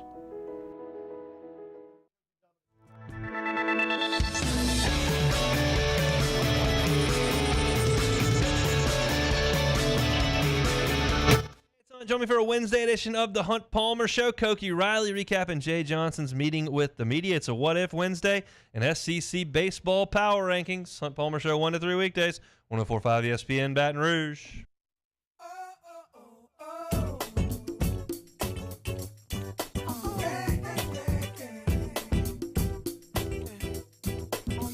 All-Star Toyota presents Off the Bench with Hester and T-Bob. ESPN Baton Rouge, New Orleans, Alexandria, and 1130 The Tiger. What's happening, y'all? Welcome back, OTB. I'm going to do real quick. The Saints signed a D lineman, Kendall Vickers. You don't have to care about this. I'm just updating it because this guy, look, credit to Kendall, 28 years old, grinder. He was a UDFA guy. Bounced around a couple practice squad, made I think 3 years active roster. He had a Canadian year mixed in, so this guy's been grinding for the dream, okay? Will he make the team? Probably not, but time will tell. Right now, you got Brian Brzee, you got Nathan Shepard, Kalen Saunders. They're definitely making the team. All of them three were actually pretty solid last year. You drafted Christian Boyd in the 6th. You signed Yvette and Jack Heflin, and then you got a UDFA and Kyler Ball. How many D linemen do you carry on a roster, Jake? Like, how many of those interior guys would make it if you already have 3 that are definitely making it? What do you do, 4 or 5? Yeah, 5 is going to be your absolute maximum, and your 5th one's probably going to be somebody that is a little bit of a swing guy where he can play a little bit all over the place. So maybe that ends up being Vickers, maybe not, but we don't need to spend time there. What I do want to talk about is Spencer Rattler. Here is a quote from Clint Kubiak, and this is not getting into what we discussed with Underhill yesterday about how Rattler looked very composed, threw the ball well. You can kind of see the natural arm talent there. For whatever this is worth, 11 of 12 at rookie minicamp this weekend. But, quote, this is from Clint Kubiak. We like a lot of things about Spencer. But the things that take no talent. To me, that's his attention to detail. That really stuck out. His effort, his drive to be better. To me, that doesn't take a whole lot of talent. It's something that's inside, and he has that in spades. And it's interesting to hear that, right? Because a lot of the conversation around Spencer Rattler has been formed out of intangibles. And does he have them or not? And we all know that so much was made about that show that he was on when he was in high school. But all the reporting out of South Carolina is he learned that. And he became that leader, and he became that grinder, and he had to go through this journey of being humbled and really punching up and dealing with just crazy pressure all the time and just a team that wasn't that good in South Carolina, trying to maximize what they were able to do. And through that gauntlet, I think he emerges as a better player than he went in to that kind of being humbled process with. And I don't know, man, I'm kind of ready to fully give myself over to Spencer Rattler, not just as QB2 this year, but as maybe even the future of this franchise. So you hear those things, you hear those reports, and you hear the offense coordinator say that. Shane Beamer said that throughout this entire draft process. He's like, look, this guy was named team captain by his teammates, not me, for the last 2 years. And remember, Shane Beamer was with him at Oklahoma as well when Shane was an assistant coach there. I did not remember that. So he knew Shane Beamer and Spencer Rattler knew each other very, very well. And so when, he brings him into South Carolina, this is a young man that he knew all about. And so, yes, and sometimes we're all guilty of it. We see something that happened, a long time ago. And obviously, like if I was 17, had a camera in front of my face, who knows what that would look like. Yeah. But the fact that NFL teams were looking at that, and that was the reason why he fell to the 5th round, is like ludicrous to me. This is somebody that's proven over the last couple of years that he can lead his team. He can lead maybe even a franchise, and we know he's got the skill set. Like, there is not a huge gap between Bo Nix and Spencer Rattler, right? There shouldn't be a 4-round gap. No, I mean, for you talking just raw physical talent? Raw physical talent. I mean, raw arm, Rattler would have the advantage, right? Exactly. Now, probably with the athleticism mixed in, maybe give it back to Bo. That's what Bo Nix has. Yeah. But we're talking about, like, being able to throw every route in the route tree, like Spencer Rattler, right? Yes, And easily. so there's not – my point is there's not a 4-round gap between those guys. But for the Saints, lucky enough, he falls to you.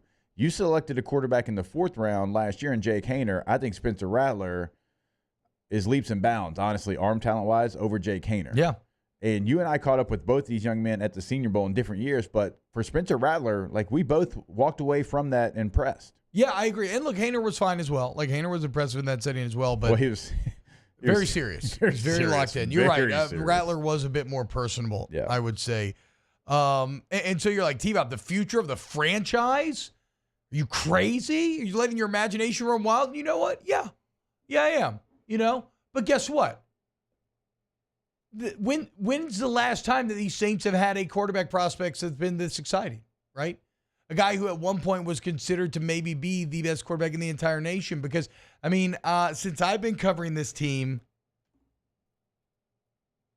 guys, let's see, Garrett Grayson, try to talk our way into him. Yeah, that Taysom Hill clone that 1 year. It's like Tommy Stevens. Tommy Stevens from Mississippi State. Yeah. Ian Book. Ian Book. Monday Night Classic. Jake Haener on that list now. Like, we all know the Saints haven't drafted a first-round quarterback since the 70s. So, yeah, if I'm letting my imagination run wild, who can blame me? It's the allure of a young quarterback. It's a bit like Schrodinger's quarterback. Are they good or are they bad? They exist in a quantum state. You don't know until they play. So you get to choose what to believe. And so when I see the potential of Rattler, I see the arm talent. I see the growth after being humbled at Oklahoma and having to find his way at South Carolina. And I see that unlike almost all other prospects, especially at that position, he's coming from a team where he may be on a more even playing field in the NFL than he was in college. Like most guys are in the Jaden Daniels situation, where every single Saturday, Jaden Daniels had teammates around him offensively that were going to be markedly better than the opponent, and they were all going to do well because of it. Spencer Rattler, for the most part, playing for South Carolina in the SEC, especially last year, his team was going to be markedly worse than the opponent. And so he was having to kind of tread water to punch up a little bit. You could argue that on an NFL field, he might be on a more even playing field in a personnel against personnel matchup. So, yeah, am I being a bit crazy? Yeah, I am. Okay. I don't know if he's the future of the franchise, but I know he's got a ton of potential, and I find that to be exciting. And this is just not a game that we get to play that often as Saints fans. So, question to both of y'all. Do y'all feel like this is more of an indictment on Derek Carr that we're so excited for Spencer Rattler because he left us with a terrible taste in our mouth? No. I think it's okay. So I think it starts with Rattler's potential, which has always been there.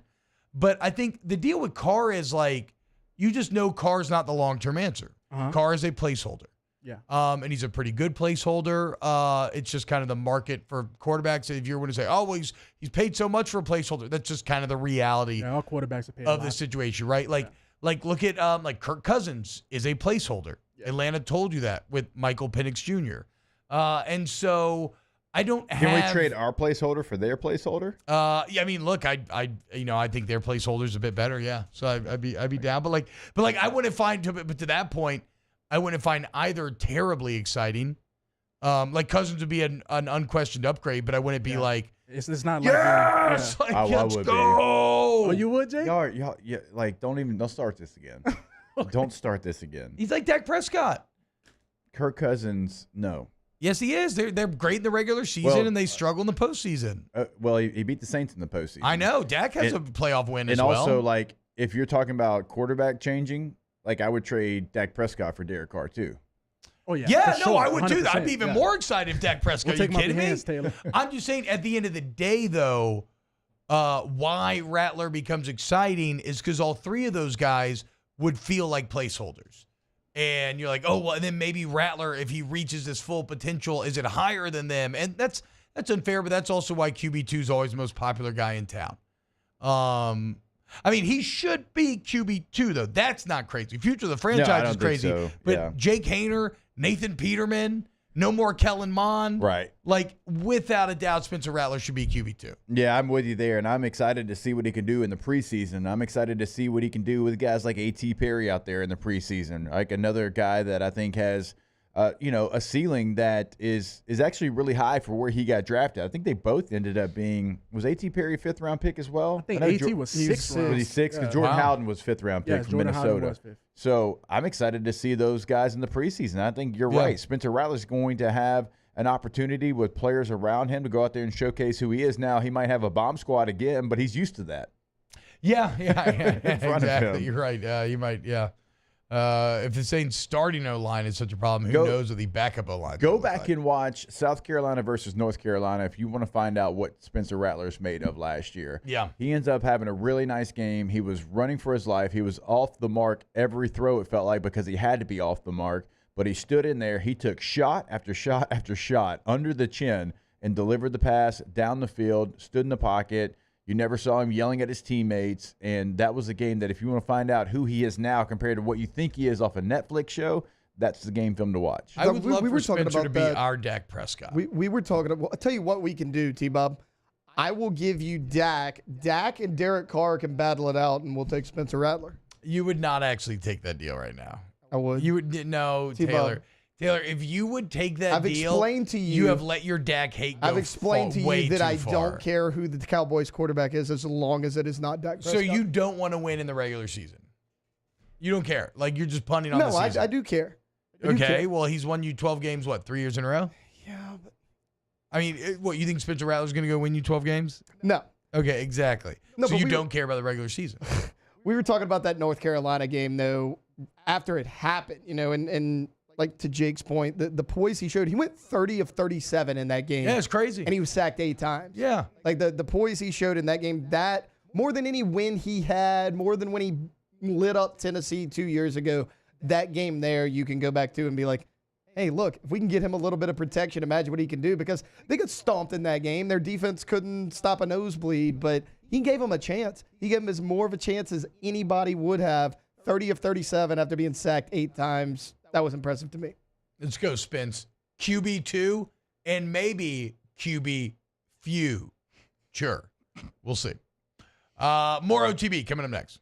Off the bench with Hester and T-Bob.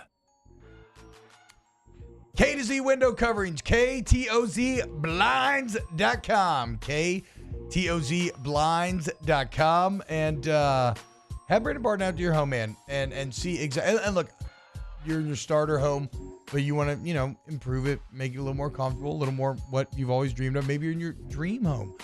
We have price points for any situation, but we all know, and this is something that you young guys will learn. Nothing brings a house just immediately to the next level, like window coverings, the correct blinds. It's it's actually kind of shocking how immediately the house will feel different, more like adult, more lived in, just better.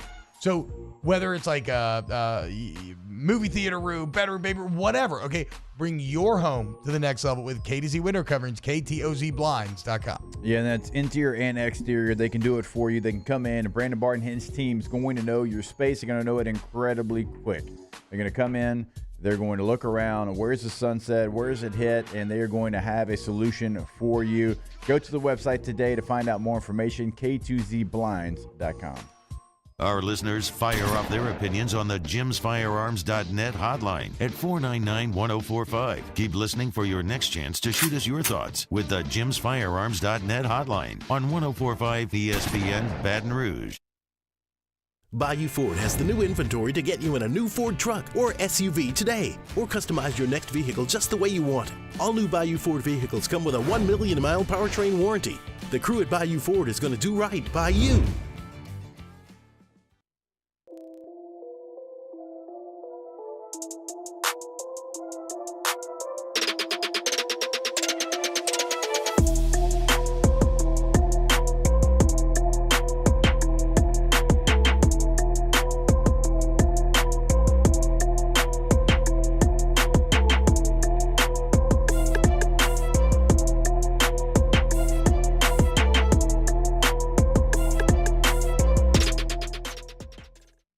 Dylan Cruz here to tell you about Six Rings Baseball and Softball Camp. If you live on the North Shore and play ball, go to Six Rings Camps with former LSU assistant coach Dan Canaveri. His knowledge is second to none, and your child will improve and have fun doing it. Camps were held at Coquille Park and Six Rings Academy in Covington with 4 sessions over the summer. Full day and morning only sessions are available from ages 7 to 13. Go to sixringsbaseball.com or call 985-206-9096.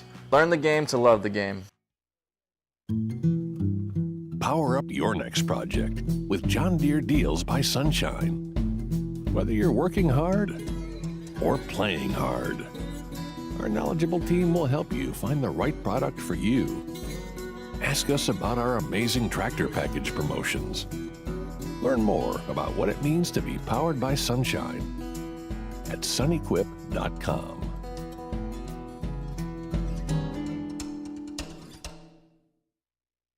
Breck teamed up to reimagine your parks, and you imagined big. With your help, we went to work, creating 12 beautiful community parks across the parish. A family-sized water park, miles and miles of trails, and parks just for your dogs. There are more places to splash, to explore, to run wild, and even soar. You imagined, we delivered. Gold.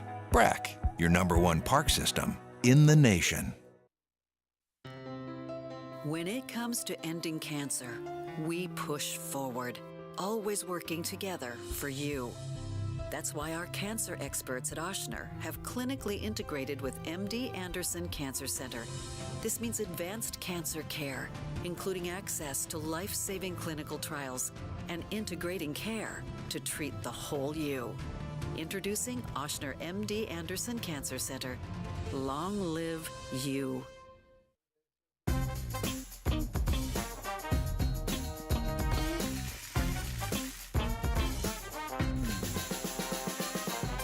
The best. Moscona inviting to join us for Wednesday's Hump Day AFR presented by Pluckers. It's NFL schedule release day, what we know, what to look forward to, and we'll start previewing LSU-Ole Miss in baseball. 3 to 6, 104.5 ESPN Baton Rouge. Ever since I can remember, I've been popping my collar, popping my collar, popping my collar. Ever since I can remember, I've been working these. Then they better put my money in my hand. Ever since All-Star Toyota presents Off the Bench with Hester and T-Bob. ESPN Baton Rouge, New Orleans, Alexandria, and 1130 The Tiger. What's happening, y'all? Welcome back, OTB. Let's guess some LSU offensive player ratings. Matthew Brune on On3.com did this in the Bengal Tiger portion of On3. I think it's pretty fantastic. How do we want to play this? Do you want me to tell you his estimated rating and then 84, around that range, 83 to 85. Look at him. He's that guy. I'm going to go one number higher. 87. Okay. So again, these are all guesses. Matthews are guesses as well. So like, don't think like Jake. It seems like don't guess necessarily trying to get it right. Guess what you think he should be rated on the new NCAA 87. game. I mean, look, I think it's a solid guess. I was thinking with 84. I think 83 and 84 are probably a little low. Really? I'm just going. I know that he's inexperienced. Yeah, he ain't got no time. But the one game he did play, and look, they're looking at every this game stuff. he's kind of played. Yeah, I mean, he had the really good performance against Georgia that people know about, and then obviously in the Wisconsin bowl game, he was fantastic, statistically and situationally. LSU's produced 2 Heisman winners recently at that position. They look very strong in the O-line. They look very strong at receiver. Matthew actually has Nuss at an 88. I think which he may should be a bit I was bullish. going what I thought he was going to be ranked in the game. But that's what I'm saying. But so you don't think that he's not a 90 plus for sure. Well, definitely not 90 plus. No, you can't not have any real starting experience and get 90 plus. Yeah. But also you got to remember, college ratings not like Madden ratings, and they're used to doing a lot of guys that haven't played before. Yeah.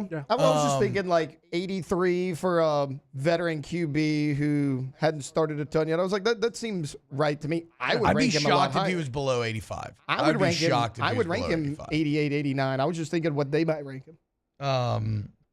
Running back. What do you think? I think Caleb Williams will be ranked the highest. Josh Williams. You combine Caleb Jackson and Josh Williams. Caleb Jackson will be ranked the highest. I don't know. Do you think anybody breaks the 80s in this I think group? he might be 80, 81.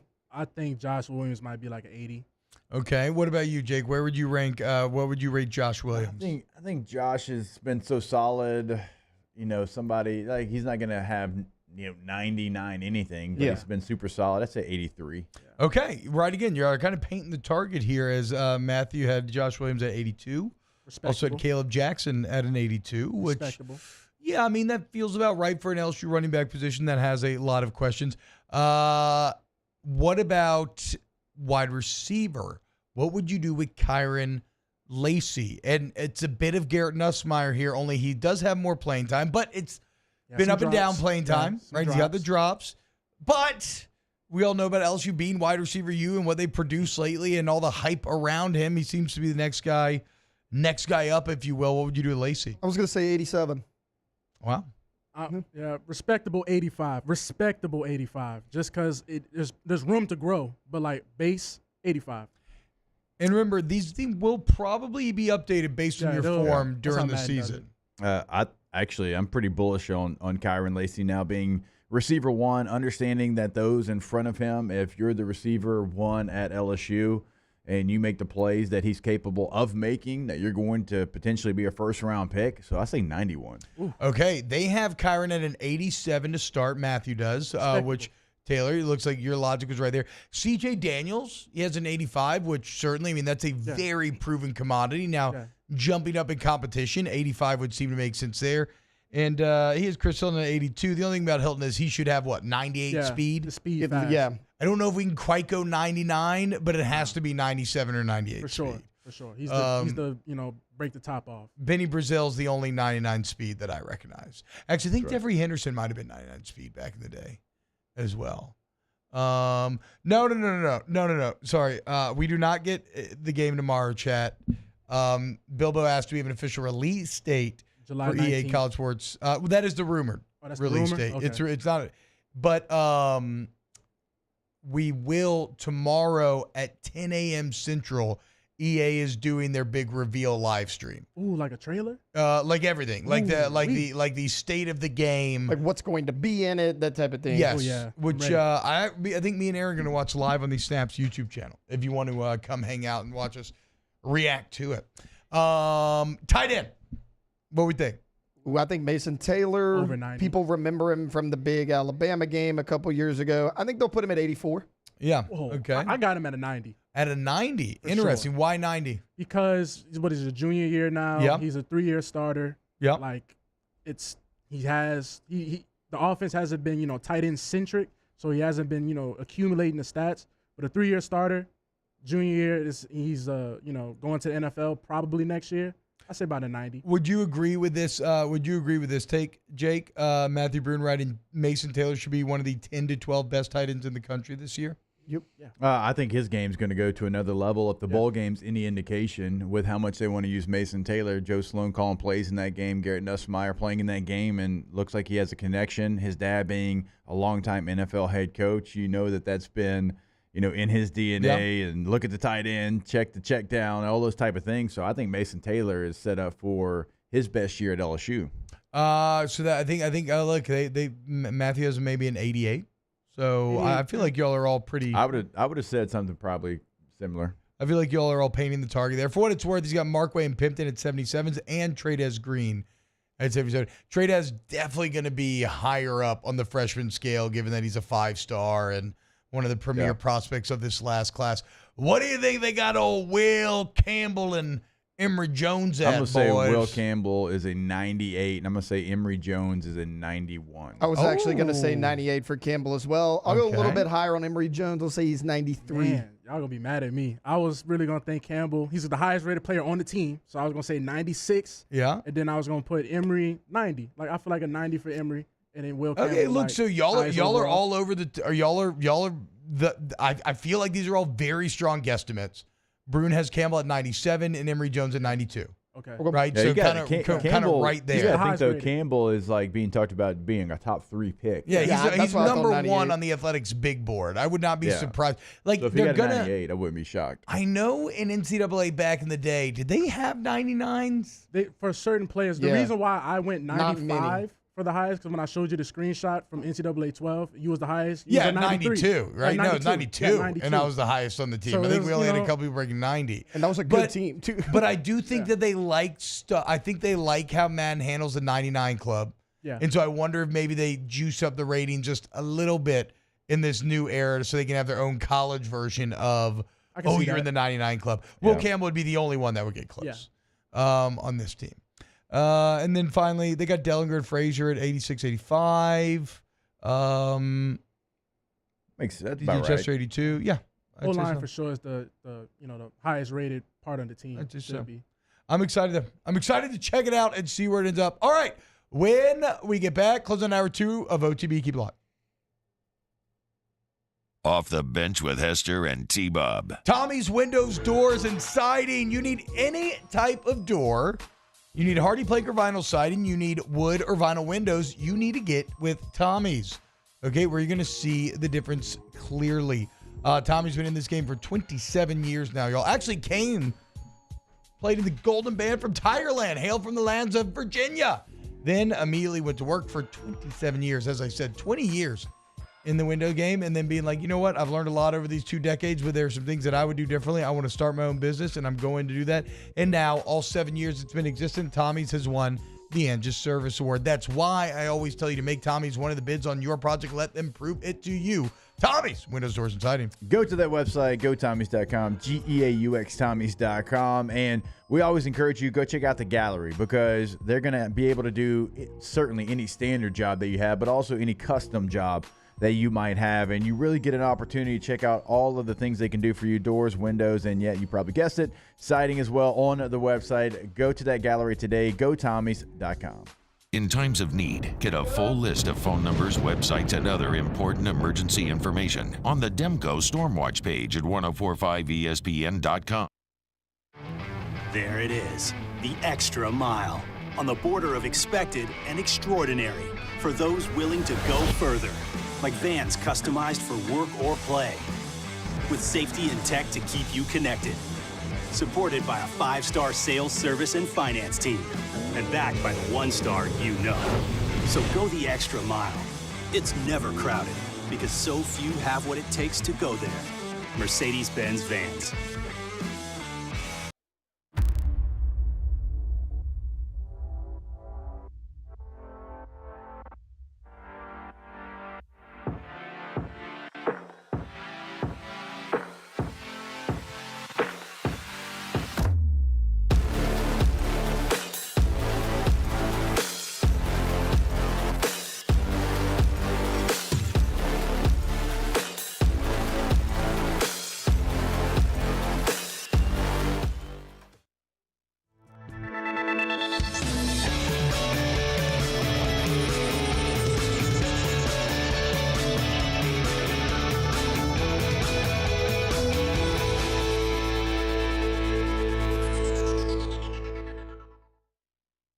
Electricity is all around us, and our families depend on it. Every day is sparked by the power of a cold drink or a warm meal, a movie night, and a comforting light at the end of a dark hallway.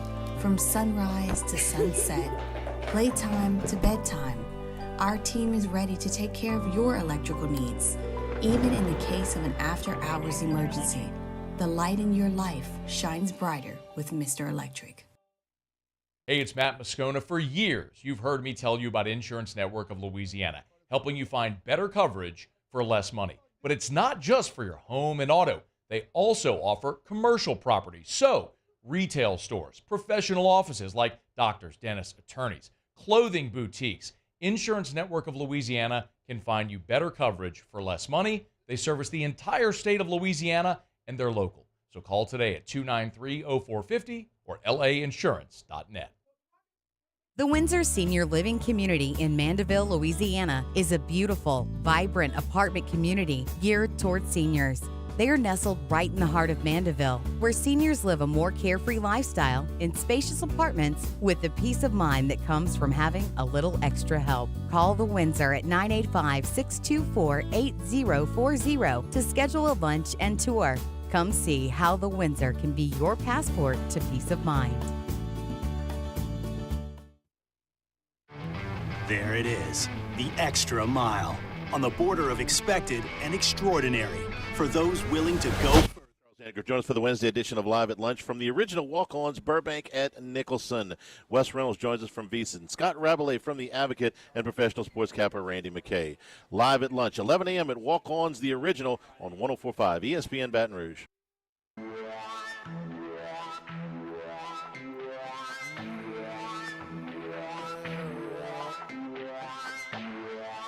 All-Star Toyota presents Off the Bench with Hester and T-Bob. ESPN Baton Rouge, New Orleans, Alexandria, and 1130 The Tiger. What's happening, y'all? Welcome back. OTB. We're going to kick off hour 3 with Jay Johnson. Then we got a guy, Hold the Mayo. We missed him on Monday. Who do y'all think has the most wins in the SEC over the past 10 years? Alabama. Yeah. 127 of them. Second most. Touchdown, Alabama. Second most in the last 10. Yep. Georgia. Georgia. Yep. Only other team breaking 100. 114 wins for UGA over the last 10 years. So Alabama averaging about 12 in a year. Georgia at about 11. Who's third in the SEC? LSU. Gotta be. Yeah. Gotta be, yeah. So more interesting than the ranking, though, would be the number. all the way down. So 127, 114, all the way down to 90. And LSU's coming in third. What about fourth? This may be shocking. Kentucky. No. Damn, fourth? Why? Tennessee. Well, I'll tell you why. How? No, Kentucky and Tennessee are They go both 8-4, 9-3 Stop every year, but they had a talking. drop off. Kentucky and Tennessee are both 8th and 9th. He has this weird hate 72 and for 71. Kentucky. I know. I don't know what it is. I've noticed. I'm just a truther. I They're just tell the consistent. truth. Like, they've been in an awful season. No, look, but Tennessee and Kentucky, they're at 72 and 71 wins. It's good for 8th and 9th. Florida? You start telling truth about Nebraska. No, Florida's bad. Florida's 5th, right behind the 4th place team. Florida's 76 wins. Florida, they had some equity built up from Dan Mullen's days. Obviously, they New Year's Six bowl game 3 years, but now, yeah. I mean, that's what's crazy though. Florida's ahead of Auburn, Ole Miss, Mississippi State, Tennessee, Kentucky, Mizzou, South Carolina, Arkansas, Vandy. So yeah, Florida's still near that. A&M, 4th on this list, 77 wins. In the over last the past 10 years. That's still a big drop from 3 to 4. It is, and that's the other big takeaway there, right? You have your clear elite of the elite in your Alabama, Georgia. LSU, we are wanting to do, never quite achieving the consistency of those most elite programs. We kind of straddle the line, clearly in third, but clearly also not on the level of the tier one. Yes. Like you have 90 wins, but that's even with 2 years of sub 500 football, which is something that we've never seen before. But then you got back to like 10 win seasons, right? But yeah, how about that? Texas A&M, so from 90 to 77, but A&M 77 wins over the last 10 years puts them at 4th in the SEC, and then Florida's 76, Auburn, Ole Miss, Mississippi State at 73, and then again Tennessee, Kentucky. Arkansas's second to last, and then God bless you.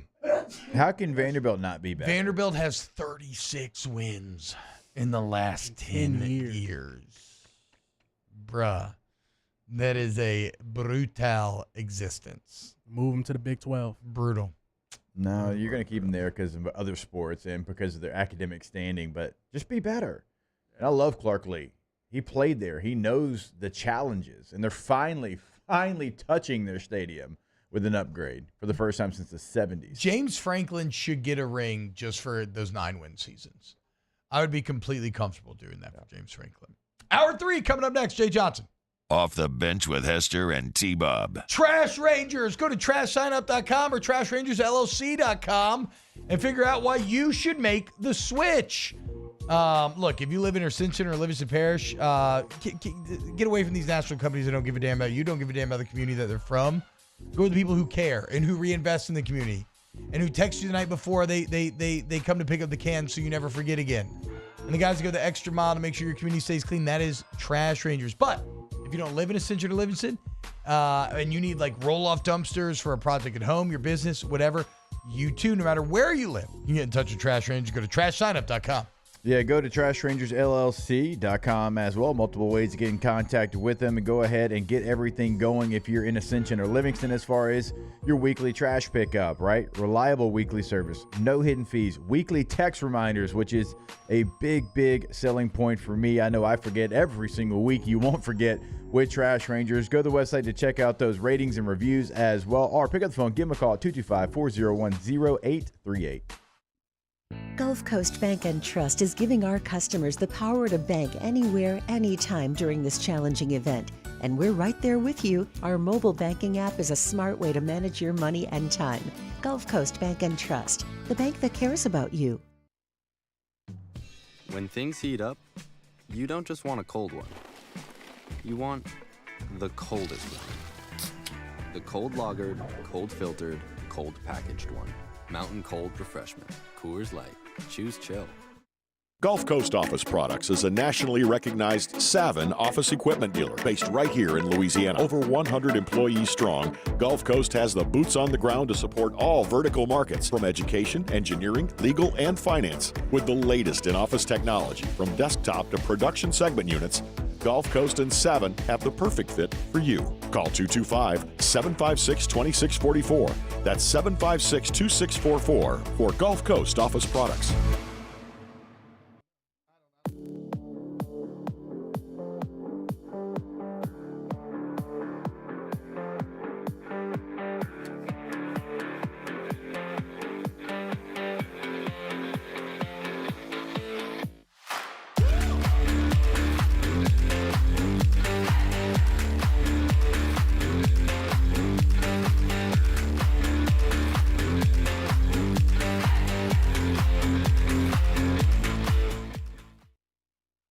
Jerry and Benny Payne began Central Plumbing Company out of their driveway in Tanglewood Subdivision. 50 years later and 4 generations down the road, we continue to serve Baton Rouge and the surrounding areas for all of their plumbing needs. Residential, commercial, industrial, or hospitality, Central Plumbing is here 24/7, 365. We want to thank our customers, family, and friends for 50 years of success. And looking forward to 50 more. I've been doing business with Luba for 25 years. They're dependable, trustworthy. It's just the attention to detail with our clients. Our folks have years and years of experience. They're highly trained professionals, but many companies have that asset. What I'd like to think makes Luba a bit different is that we use those talents in a way that truly is dedicated to serving the needs of the folks who depend on us.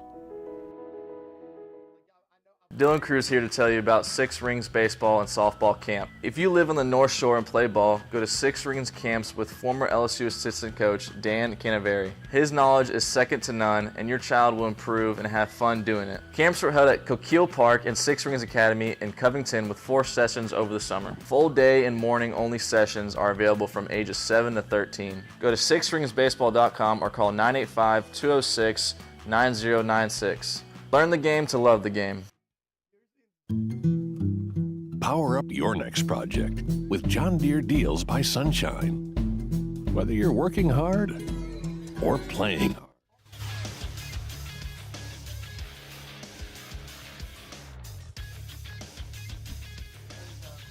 Good morning. It's 9 a.m. here on Wednesday, May 15th. Today in Baton Rouge, you can expect mostly sunny skies with a high of 91. In hour 3 of today's show, LSU head baseball coach Jay Johnson joins us at 9 a.m. And then 9:15, Devin Snow hops on.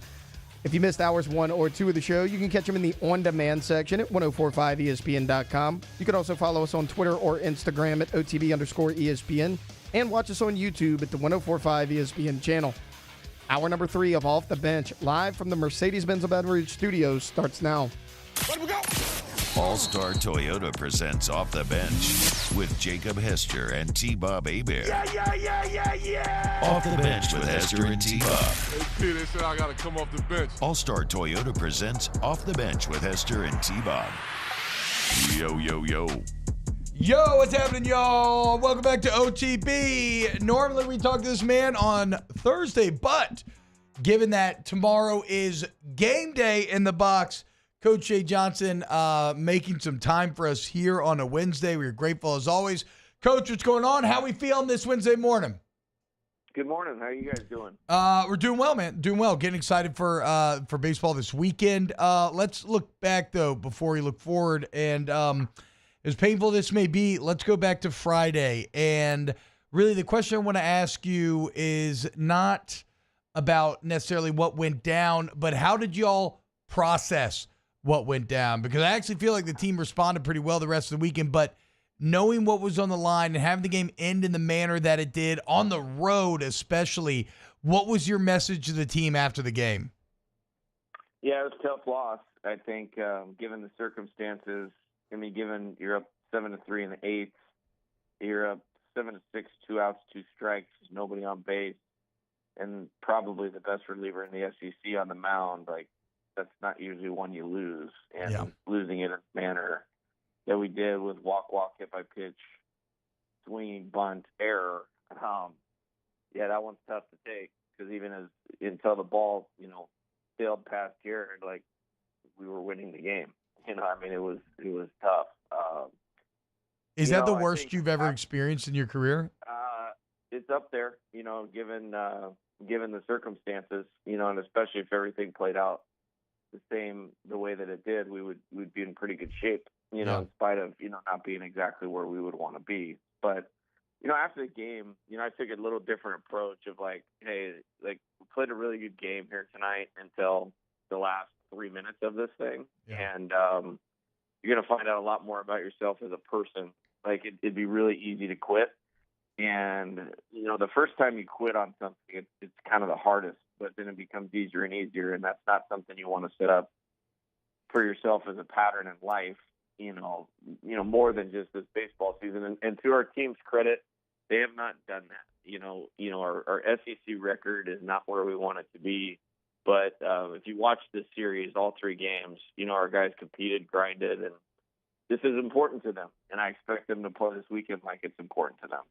Yeah, they absolutely did that. I mean, you come back, you win the next game, and then on Sunday, like, you give yourself an opportunity. You're down, and you fight back, and you almost, come all the way back. And so that is something, Coach, that you saw from your team. But what about, like, heading into this week? What's the message? Like, do you kind of lay out what's in front of them? Obviously, they know, but do you try to make it like every other week, or do you try to, kind of point out what it is? Yeah, I think they know. I really do. And, it might not even be in our control at this point in time, but what it is in our control is how we compete in the game, how we prepare, how we, finish this thing out. And if we can do that, as crazy as it sounds, like, we still have a chance. And I like the fact that it's at home. I like the fact that we've played good baseball over the past month. And, I don't think last weekend was an exception. That last inning was tough on Friday. Other than that, it's some of the best baseball we've actually played all year long. Yep. Tough not to come out of that series with a win, because normally when we play well, we win. But this week, hey, we're at home. It's good to be at home. We're still playing for something. And if we play well, who knows? I mean, there's a lot of things in our favor. Like, in this case, being defending national champion, like, people want us in the NCAA tournament. People want Tommy White in the NCAA tournament. Our league is far better than any other league in the country. If you start looking around at, like, our record against other teams that are on the bubble, like, we haven't lost. Like, we have a ton of top 50 wins, So there's a lot of things that are still in our favor. We need to just stockpile a few wins here between this weekend and the SEC tournament. Yeah, man. And one of the ways to do that is going to try to be finding success on Sunday. And it's been a real rough go this year, Coach. And we know about kind of the struggles on the mound come Sunday. But something we've been kind of thinking about a lot this week has been what's going on the plate on Sunday's game. An average of 3.9 runs this year on Sunday. I think a max of 6 in that Mizzou game. What is it like? Because we've seen these bats have great consistent success against some of the best pitching in the league. What has it been on these last days of these series where the lineup just can't seem to get it consistently going?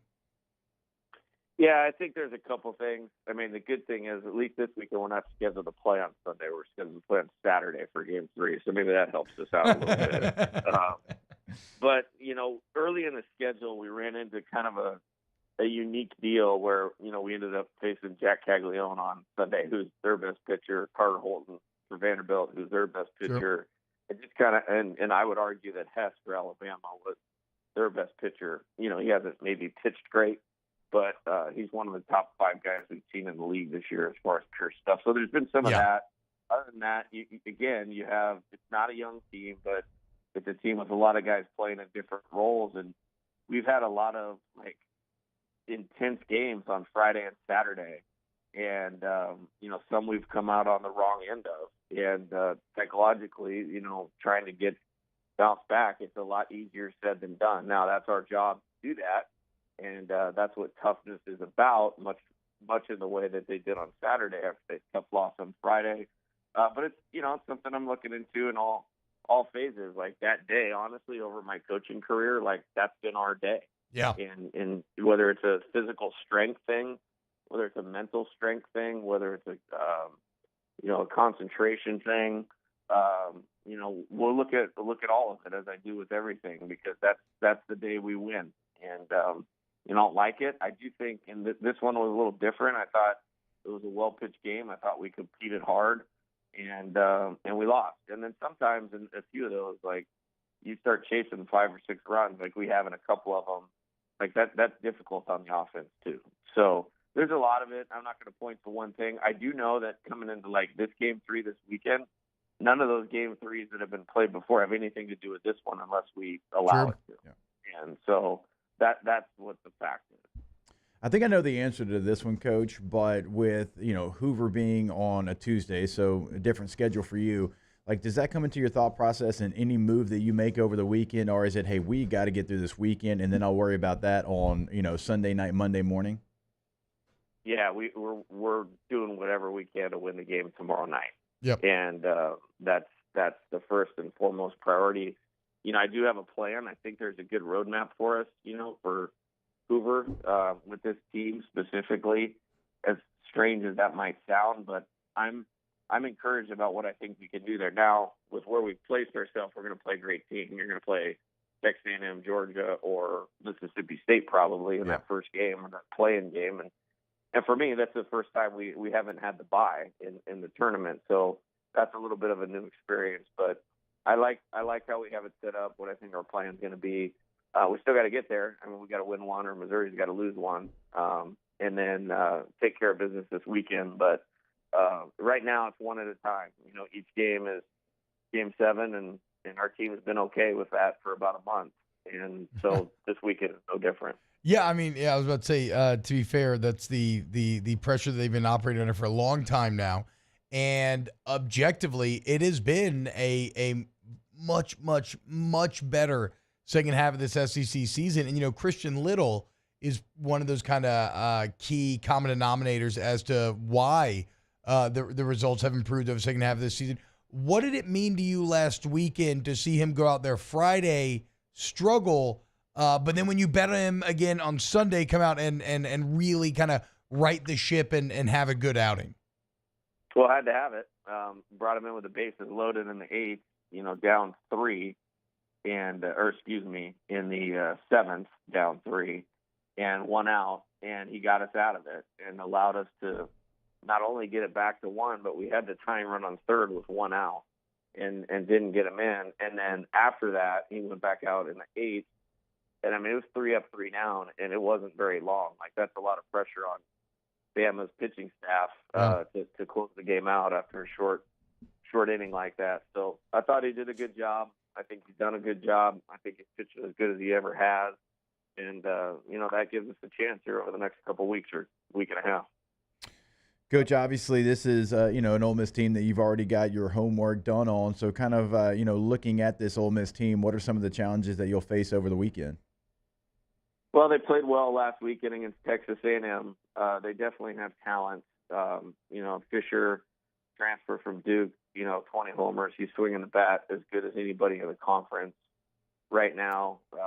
Most of their lineup is made up of transfers, so they're an older team. They pitched well last weekend from their starting pitching standpoint.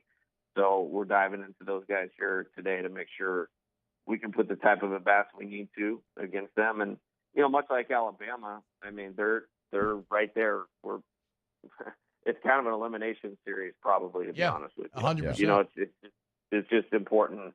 It's just as important to them. Obviously you could win the SEC tournament and all that, but just in terms of us versus them, the winner of this series, it's going to be kind of hard to take the other one over the winner of this series. There's really no way you can do that, I think.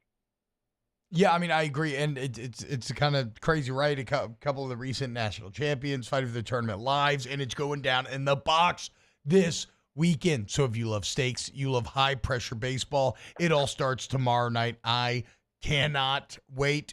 Coach, I know it's very busy this time of year. Thank you so much for making the time for this morning, for joining us, and we will talk to you next time. Actually, I think we'll see you tonight, maybe at a little TF thing, but you have a great day, Coach, and we'll talk to you next time. All right, guys. Sounds great. Thanks. Coach Jay Johnson. Coach, very honest about the stakes going on this weekend. I would agree with that final statement, right? I mean, it's going to be it's barring winning the SEC tournament, whoever wins this series, it's going to be basically impossible to take the other team over them. Not just even from a raw win standpoint where maybe LSU could take 2 or 3. They'd both sitting there at 12 wins. Let's say they did equal things in Hoover. You would almost, if you're going to take one of them, you would have to take the one that won the series. Yeah, I think so. And it's pretty cut and dry. It is what it is. And, head to head means something, and your resumes are going to be very, very similar there. And so, getting into the SEC tournament, like Coach said, you still got work to do, although, Missouri can help you out as well. But you're going to be facing a team also that will give you an opportunity to help your RPI and to help your tournament resume, right? So even if you do only get 2 of 3 from Ole Miss, and again, that's still a tall task, you will have the opportunity against an A&M, a Mississippi State, or a Georgia to continue to add to that resume. And interesting that it is Jay's first time that he won't have that bye. In 2022, they were the 4 seed. Last year, they were the 3 seed. And so it's going to be a new challenge for him. Yeah, I love hearing about the roadmap. Because remember, he very famously had a roadmap last year as well after you dropped that game in Hoover and the madness of how in the world were you going to find enough pitching to make it through the gauntlet that you were staring down. Here's to hoping this Tiger team's got some magic, man. You know, it's like we said, has there been the moment? Maybe it was the A&M games. Maybe those were the moments and they were fleeting, or maybe the moment is still to come. We'll see. We'll see. All right. When we get back, hold the mayo. Keep it locked, OTB. Off the Bench with Hester and T-Bob. ESPN Baton Rouge, New Orleans, Alexandria, and 1130 The Tiger. Get Gordon and get it done. 225-888-8888. Gordon McCurdy, Injury Attorneys. Get somebody who's going to fight for you. You go to getgordon.com and you can go fill out a form, get your free consultation, or you can call them with the number I just gave you, all the 8s, and get your free consultation to handle a plethora of cases. But as always, I want to remind you guys, follow them on Instagram, follow them on social media at Get Gordon, where you can see real results with former clients. You can see sit-downs with your favorite athletes, members of the G team. That's right. A ton of great NIL efforts from Gordon. So what are you waiting for? You need somebody who's going to fight for you? Get Gordon, get done today. Yeah, when you go to getgordon.com, you'll see exactly what they can do for you in the courtroom, past client results, cases they handle, all of that information right there on the website. You can ask a question on the site, get it answered. You can schedule your free consultation on the website. Also on social media, like T-Bob said, you want to see what they're doing in the community. At Get Gordon is always going to be that handle, but wherever you're listening to us in the state of Louisiana, and if you want to pick up the phone and give them a call, it is your area code, followed by 888-8888. Get Gordon and get it done. Our listeners fire off their opinions on the jimsfirearms.net hotline at 499-1045. Keep listening for your next chance to shoot us your thoughts with the jimsfirearms.net hotline on 1045 ESPN Baton Rouge. There it is, the extra mile. On the border of expected and extraordinary for those willing to go further, like vans customized for work or play, with safety and tech to keep you connected, supported by a 5-star sales, service, and finance team, and backed by the 1-star you know. So go the extra mile. It's never crowded because so few have what it takes to go there. Mercedes-Benz Vans. Breck teamed up to reimagine your parks, and you imagined big. With your help, we went to work, creating 12 beautiful community parks across the parish. A family-sized water park, miles and miles of trails, and parks just for your dogs. There are more places to splash, to explore, to run wild, and even soar. You imagined, we delivered. Gold. Breck, your #1 park system in the nation.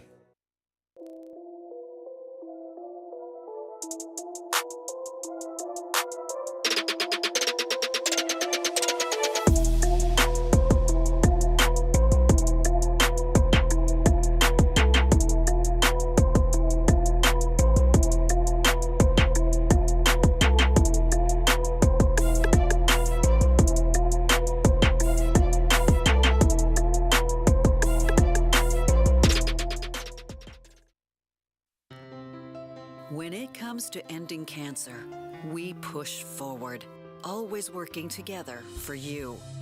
That's why our cancer experts at Ochsner have clinically integrated with MD Anderson Cancer Center. This means advanced cancer care, including access to life-saving clinical trials and integrating care to treat the whole you. Introducing Ochsner MD Anderson Cancer Center. Long live you. Electricity is all around us, and our families depend on it. Every day is sparked by the power of a cold drink or a warm meal, a movie night, and a comforting light at the end of a dark hallway. From sunrise to sunset, playtime to bedtime, our team is ready to take care of your electrical needs. Even in the case of an after-hours emergency, the light in your life shines brighter with Mr. Electric. Hey, it's Matt Moscona. For years, you've heard me tell you about Insurance Network of Louisiana, helping you find better coverage for less money. But it's not just for your home and auto. They also offer commercial property. So, retail stores, professional offices like doctors, dentists, attorneys, clothing boutiques. Insurance Network of Louisiana can find you better coverage for less money. They service the entire state of Louisiana, and they're local. Join me for a Wednesday edition of the Hunt Palmer Show. Koki Riley recapping Jay Johnson's meeting with the media. It's a What If Wednesday and SEC baseball power rankings. Hunt Palmer Show 1 to 3 weekdays. 104.5 ESPN Baton Rouge.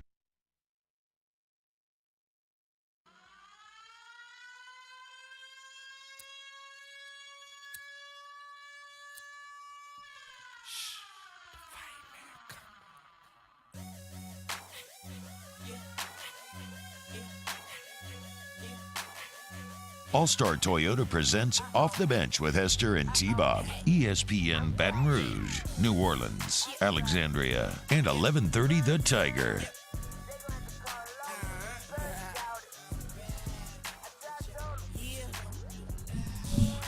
Yo, what's happening, y'all? Welcome back, OTB. So I don't know what's going on. We're having trouble getting in touch with Dev, so we'll see. We'll see what ends up happening there.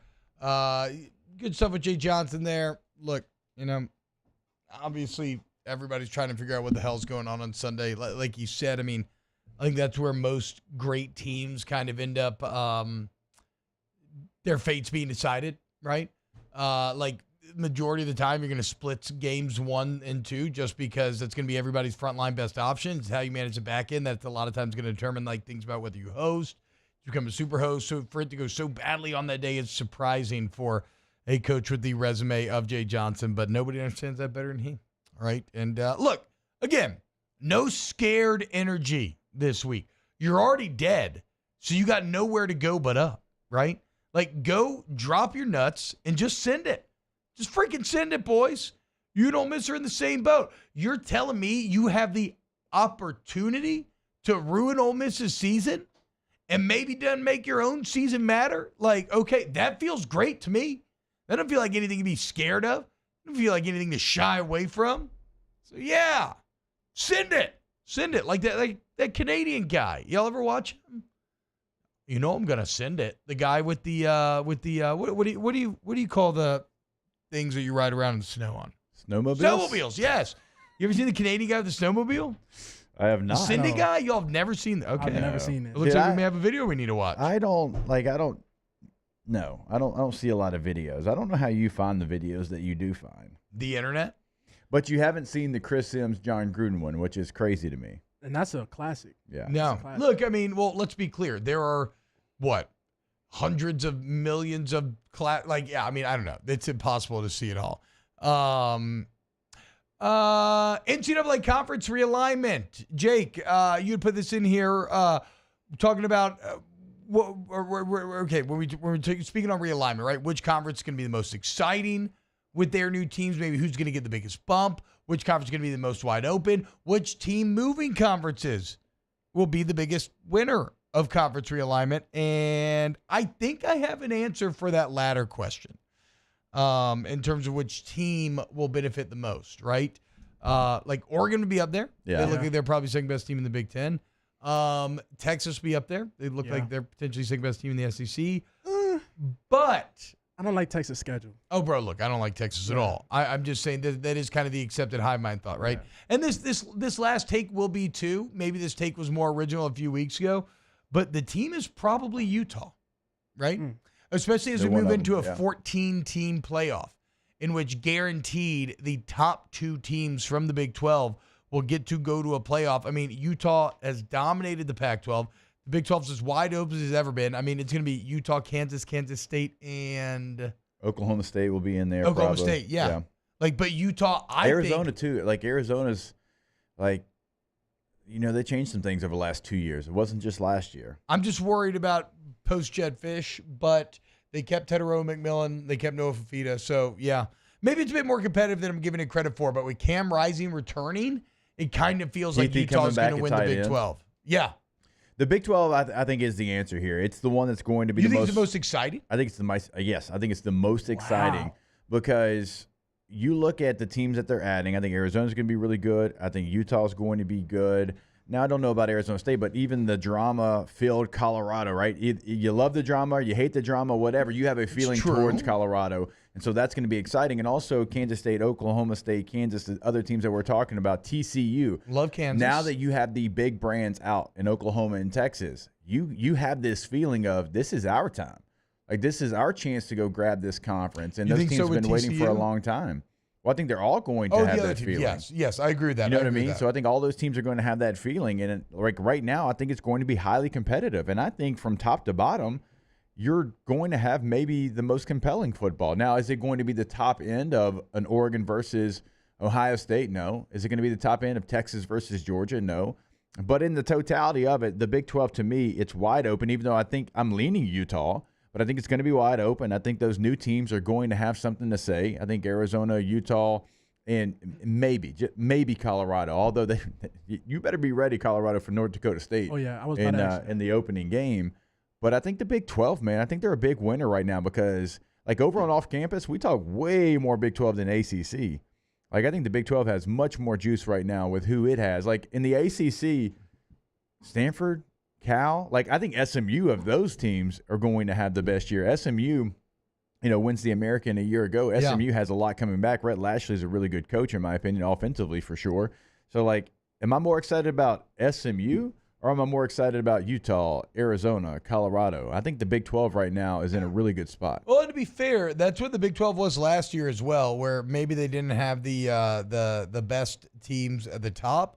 Though Texas and Oklahoma are pretty good, but like, on a week-to-week basis, the league was way closer to one another than are a lot of these other leagues. Like, that's why kind of the ACC is so boring, even though maybe it's a bit more competitive now, is that it's generally just kind of been Clemson and everyone else. Then it's kind of become maybe like Florida State and then everyone else. Whereas, like, you never know what's going to happen between Oklahoma State, Kansas State, now with Utah, Jordan. So I can see where you're getting at here. I can definitely see where you're getting at here in terms of, like, the most even football being played. And again, that was last year too. A ton of exciting games coming out of that conference every single weekend. And when I look at the most important position, the quarterback position, I think the Big 12 has more exciting options as well. Like, are you going to go ACC and DJU and Cade Klubnik? Like, is that going to be the thing that gets you the most excited? Like Murphy at Duke, like maybe a little bit of juice there. But I know in the Big 12, like Shadur Sanders, Cam Rising, who we've already mentioned, Avery Johnson at Kansas State. Jalen Daniels, if he can finally stay healthy at Kansas. But yeah, Avery Johnson had a very good bowl game for Kansas State. I mean, Avery Johnson's one of the reasons why Will Howard decided to maybe look elsewhere. The old freshman phenom. Not a quarterback, but Ollie Gordon at Oklahoma State. Best running back probably in the country coming back. So yeah, Big 12's definitely got some juice, man. And then as we said, now, good point, Noah Fafita. And Teterow McMillan. If you don't know about Teterow McMillan, he actually has the best numbers of any returning wide receiver in the entire country. Yeah, that's another quarterback. Yormark, though, like, I don't think he gets the credit he deserves. A couple years ago, we were talking about the Big 12 becoming what the Pac-12 is now. Yep. Everybody said this conference cannot last. When Texas and Oklahoma agreed to go to the SEC, you're like, that's it. We were splitting the teams up already. Yeah, well, and not only that, you had a net gain of 2 teams. You lose your 2 biggest teams, but you bring in 4 really solid teams. I mean, Utah's excellent. Colorado's a huge brand. Arizona's been really good at football for a long time now. Like, I think Brett Yormark did a phenomenal job of, like, I'm going to keep this thing together. We lose Texas and Oklahoma, but I'm still going to have a really solid product. And I'm with you, like, this conference top to bottom is better than the ACC. Like, this is the 3rd conference, in my opinion. No, he did his a Game of Thrones level of political manipulation to survive this. Yeah. Like, he got legitimately stabbed in the back and then instead of dying, found a way to turn it on his enemies.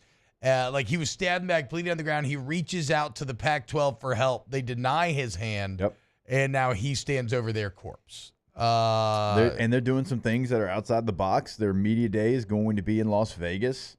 And we have to play basketball at Rucker Park. I mean, they're trying to do things that are a little bit different. Yeah, they have the combined pro days too, don't they? Where everybody comes together. They have a Big 12 pro day where, if you don't get invited to the NFL Combine, like you have the opportunity, and a lot of people, attended that. All 32 teams had representatives there. So you have to. I mean, if it's a whole conference, like it makes sense. It becomes a mini combine. Yeah.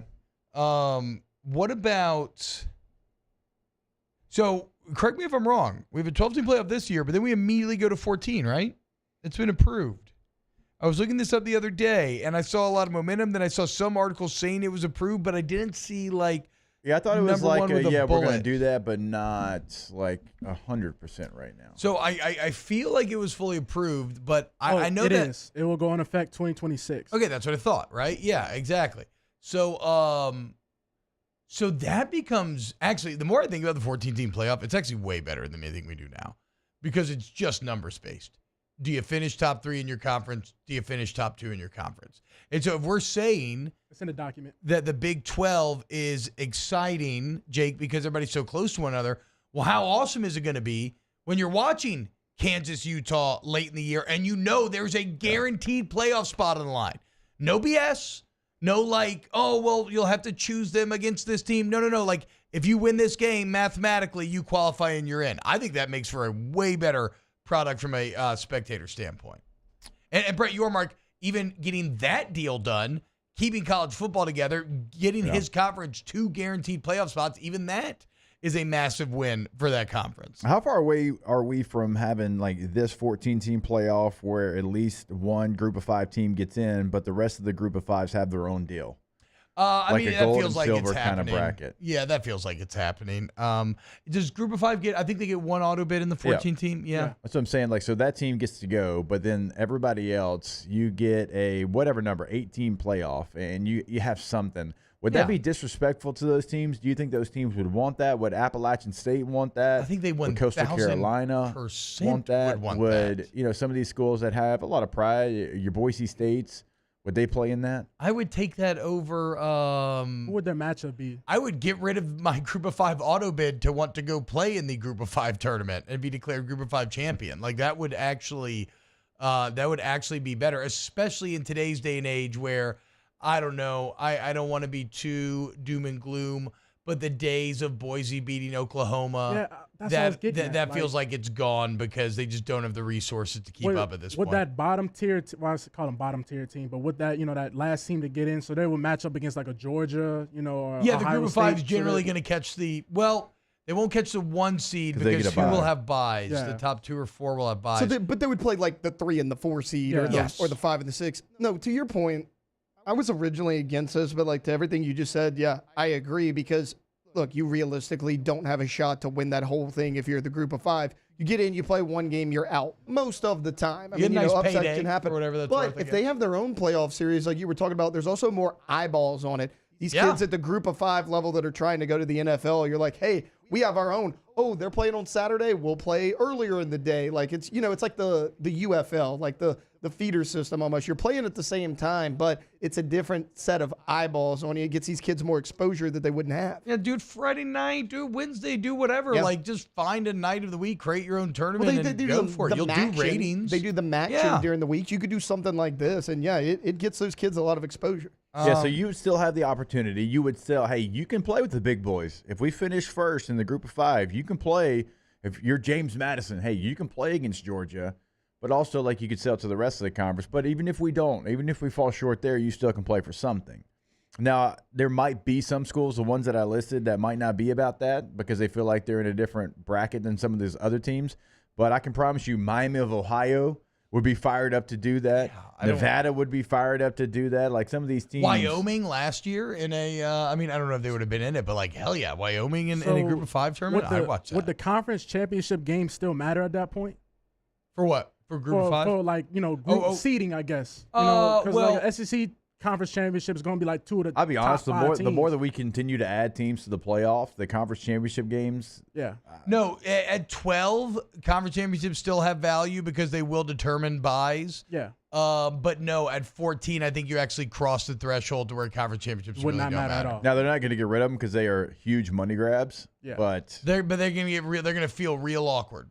Yeah. It's starting to feel real awkward. Yeah, especially like if a top player gets hurt in one of those games, and then they have to. Or it's like a year where T-Bob and them go win the SEC championship game against Georgia. Yeah. Alabama doesn't play in that game, and then Alabama plays for a national championship, and you just had to play a Georgia team. Yeah, it's exactly right, because you're going to have the third team in the conference, not in the SEC and the Big Ten. The third-ranked team will get a path straight to the playoffs, so get like a mini bye. Yeah. Essentially. So yeah, I think conference championships we may have to X-nay eventually, but we'll see.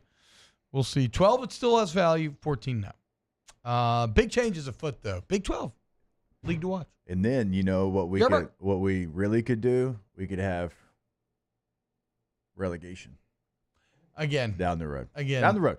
Chill. Don't hate on my dream. Just go to break. I don't hate on it. I agree with it. I know. Just no way. I know. All right, more OTB. Guys, look who's entering the Christmas Day sporting mix, just announced, coming up next here in OTB. Off the bench with Hester and T-Bob. Community Steel Company, communitysteelco.com, communitysteelco.com. You need real steel. Buildings, purlin, tubing, accessories, sheet metal, whatever it is, it's all there for you in Gonzales, Louisiana, as is a live and local human sales team. Okay? As are the best prices, because they buy directly from the wholesaler. They manufacture it themselves. There's no middleman jacking up the price for you on the back end. And it's not like dealing with these national companies where it's just online order forms, it's emails. No. Again, you're dealing with people, and you can see and touch and feel the product before you buy it, because it's right there in Gonzales. Community Steel Company, communitysteelco.com. Go to the website and see where they're located in Gonzales, Louisiana. We tell you every single day. They've been open since 7 a.m. The showroom is ready for you to walk into. Go to the top right corner of the website. Click on Community. Still show you exactly where they're located. And, again, they're going to help you as soon as you walk in. But if you're somewhere else in Louisiana, you can't get there today, don't worry. Give them a call. Tell them what you're looking for. They're going to help you out at 225-647-2020. In times of need, get a full list of phone numbers, websites, and other important emergency information on the Demco Stormwatch page at 1045ESPN.com.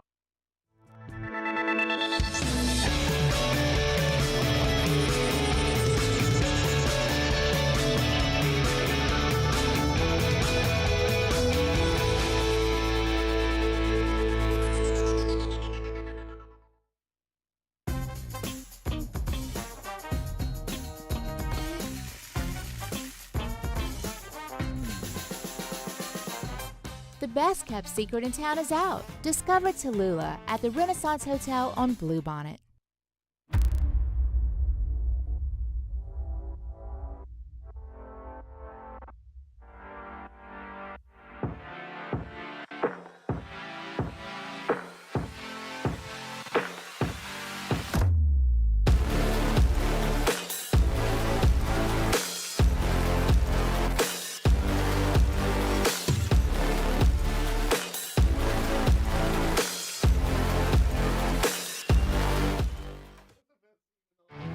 There it is, the extra mile, on the border of expected and extraordinary, for those willing to go further, like vans customized for work or play, with safety and tech to keep you connected, supported by a 5-star sales, service, and finance team, and backed by the 1-star you know.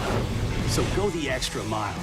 It's never crowded, because so few have what it takes to go there. Mercedes-Benz Vans.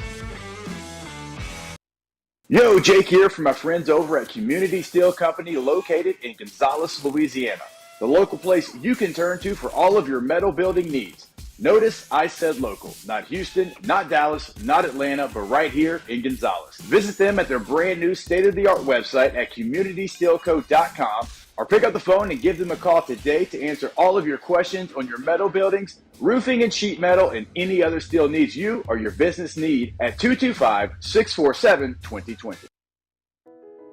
I've been doing business with Luba for 25 years. They're dependable, trustworthy. It's just the attention to detail with our clients. Our folks have years and years of experience. They're highly trained professionals, but many companies have that asset. What I'd like to think makes Luba a bit different is that we use those talents in a way that truly is dedicated to serving the needs of the folks who depend on us. Dylan Cruz here to tell you about Six Rings Baseball and Softball Camp. If you live on the North Shore and play ball, go to Six Rings Camps with former LSU assistant coach Dan Canaveri. His knowledge is second to none, and your child will improve and have fun doing it. Camps were held at Coquille Park and Six Rings Academy in Covington with 4 sessions over the summer. Full day and morning only sessions are available from ages 7 to 13. Go to Six Rings. Moscona inviting to join us for Wednesday's Hump Day AFR presented by Pluckers. It's NFL schedule release day, what we know, what to look forward to, and we'll start previewing LSU-Ole Miss in baseball. 3 to 6, 104.5 ESPN Baton Rouge.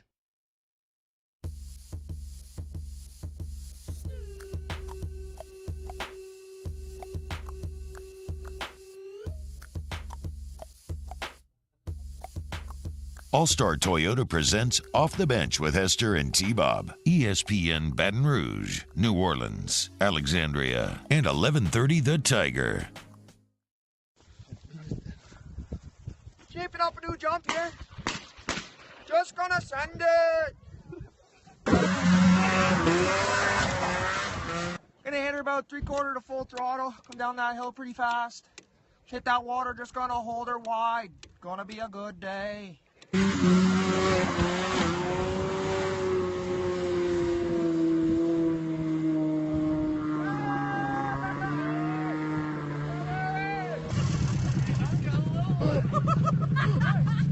I just thought I was dead.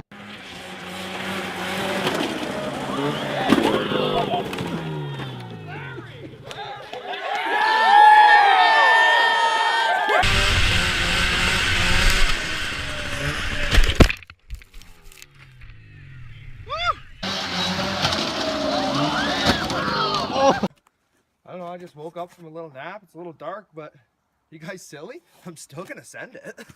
Hell yeah, dude. All right, that's good. That is the attitude, though, that LSU baseball needs to have against Ole Miss this weekend, okay? I'm still going to send it. Like, who cares? Canadian tuxedo, great mullet. Great mullet out there. I mean, this is some trailer park boys. Like, this is some, these are just our redneck brethren of the north here. Yeah. That's a 7-minute video, by the way, of just him crashing. Oh, gosh, now I'm going to send that. I'm just going to hold her wide. Look, that's the thing, man. Again, I don't care if you got 10 SEC wins. I don't care. Just freaking send it this weekend, boys. All right. As I was saying, before the break, a new challenger entering the mix on Christmas Day. How do y'all feel about this? Just released, boys.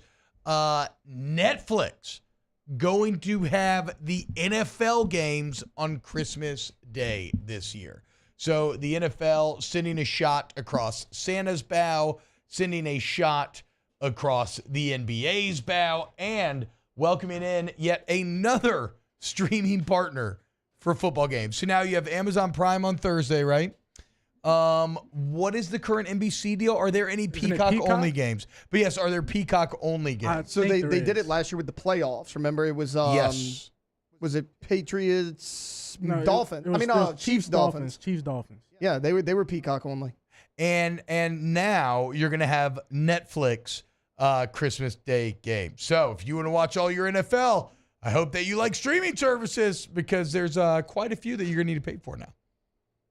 I mean, they know exactly what they're doing, yeah. And Peacock and Netflix and whatever. I mean, I pay for Paramount Plus for Champions League. Like, they get us. They know. And eventually they're going to catch on to you subscribing, cancel, subscribe, canceled, and it's going to be like, I don't know. You can only do that twice. Bilbo Baggins says the Amazon Prime cameras are better than Fox. I do agree with that. The Amazon production values are the best. The fact that Fox does not have like 4K cameras committed to their NFL coverage yet is something that I'll never quite understand. Didn't Netflix do the Toy Story game? Or was that Disney Plus last? Disney Plus did the Toy Story game. It was Jaguars. It was actually pretty Falcons, fun. Jaguars, Falcons. Toy Story game was pretty cool. My kids loved it. They actually watched it. It was that was pretty cool. It was I think it was the London game because it was early. It was like 9 or 10 a.m. Here's what I wonder. So Amazon, knowing that they were committing weekly, Amazon put a ton into this production. What do you do if you're Netflix here? It's kind of a one-day special. Who do you hire as your talent? How much practice can you possibly have on? Like, it's weird because you're going to be on a stage where everybody is going to be watching, but it's not like you're going to have a lot of run-up time to make it work. That's a great The biggest question. thing for Netflix I'm looking for is, like, how are you going to do commercials? Netflix doesn't do commercials. Like, Prime does if you don't have, like, the premium subscription and everything. They do that with, like, their normal movies. It's something Netflix never really done. Yeah, but even if you have, I mean, look, if you're telling me, can a streaming service find a way to show me commercials? The answer is yes. No, for you just sure. put them in there. No, they were great with the live roast of Brady. Now, again, no commercials on that, but I mean that production value was great. That was something they hadn't done before, and it was live. That's so true. I think they'll figure it out. Y'all seen that portal in New York that connects New York and Scotland? They canceled it. It's closed now. Yeah, I know. I mean, come on though. What did we think? It was Ireland, right? Yeah. What did we think? It was in Dublin. I mean, you have New a York- live stream where people can just walk up and do whatever they want in the camera. Of course, people are going to be doing wild and stuff. that's why it's funny because it's like you have a bunch of people that are so smart that put this portal together, and they didn't think that one time that people suck. So I think they Well, felt so that. I was going to say, I'll give them the benefit of the doubt in that they knew this was going to happen. I think it was more of an experiment of how long will it take. Oh yeah, it was quick for this to happen. It kind of lasted a little bit longer than I thought. I mean, it had a couple days run, huh? Mm-hmm. I mean, the first day was the 9/11 picture. Oh, that was. Yeah, I was like, that was It's like so messed debut. up. Taylor's birthday. Never forget. That's right. Guys, huh? You think I'm wrong about Taylor sucking? He's literally born on 9/11. Yep. Okay, what are we talking about? All right, let's wrap up the show. A little Ask the Bench next. Off the Bench with Hester and T-Bob. All-Star Toyota Baton Rouge, All-Star Toyota of BatonRouge.com. Your next vehicle is right there off of Airline and Goodwood, very conveniently located with your friends at All-Star. The website's a great resource, too, for checking out some of the deals they can offer you that are going on and shifting constantly. You can order right there online at All-Star Toyota Express, or just go see them today and deal with the excellent sales staff as they're going to kind of guide you to your answer, be it new, Toyota certified used vehicle, maybe a lease, maybe you need a rent. It's all there for you. All-Star Toyota, allstartoyotabatonrouge.com. Go to the website today to check out what they have as far as buying new, leasing, and renting. Like we told you in hour number one, if you've got that summer vacation already planned and you want to rent a vehicle, you still have time, right? You got your vacation ready to go, and you might think you don't have that time. Maybe you think it's too late. It is not going to be the case. Per day rental prices over at All-Star. And again, check out what's available because everything is available. If you want a Sienna, Sequoia, maybe it's a Tundra or Tacoma, maybe you have to haul something, whatever the case might be, they've got you covered. All-Star Toyota of BatonRouge.com. Our listeners fire off their opinions on the JimsFirearms.net hotline at 499-1045. Keep listening for your next chance to shoot us your thoughts with the JimsFirearms.net hotline on 1045 ESPN Baton Rouge. The Windsor Senior Living Community in Mandeville, Louisiana is a beautiful, vibrant apartment community geared toward seniors. They are nestled right in the heart of Mandeville, where seniors live a more carefree lifestyle in spacious apartments with the peace of mind that comes from having a little extra help. Call the Windsor at 985-624-8040 to schedule a lunch and tour. Come see how the Windsor can be your passport to peace of mind. There it is, the extra mile, on the border of expected and extraordinary for those willing to go further, like vans customized for work or play, with safety and tech to keep you connected, supported by a 5-star sales, service, and finance team, and backed by the 1-star you know. So go the extra mile. It's never crowded because so few have what it takes to go there. Mercedes-Benz Vans. Jerry and Benny Payne began Central Plumbing Company out of their driveway in Tanglewood Subdivision. 50 years later and 4 generations down the road, we continue to serve Baton Rouge and the surrounding areas for all of their plumbing needs. Residential, commercial, industrial, or hospitality, Central Plumbing is here 24/7, 365. We want to thank our customers, family, and friends for 50 years of success. And looking forward to 50 more. Power up your next project with John Deere Deals by Sunshine. Whether you're working hard or playing hard, our knowledgeable team will help you find the right product for you. Ask us about our amazing tractor package promotions. Learn more about what it means to be powered by sunshine at sunequip.com.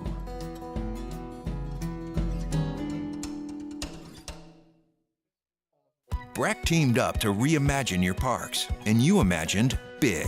With your help, we went to work, creating 12 beautiful community parks across the parish. A family-sized water park, miles and miles of trails, and parks just for your dogs. There are more places to splash, to explore, to run wild, and even soar. You imagined, we delivered. Gold. Breck, your #1 park system in the nation. When it comes to ending cancer, we push forward, always working together for you.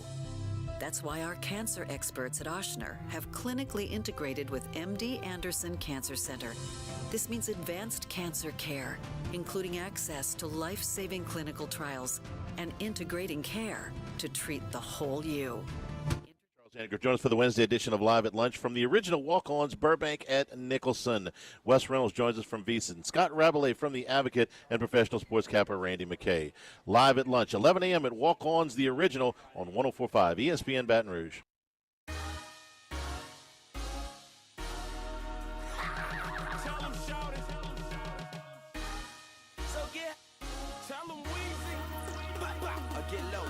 All-Star Toyota presents Off the Bench with Hester and T-Bob. ESPN Baton Rouge, New Orleans, Alexandria, and 1130 The Tiger.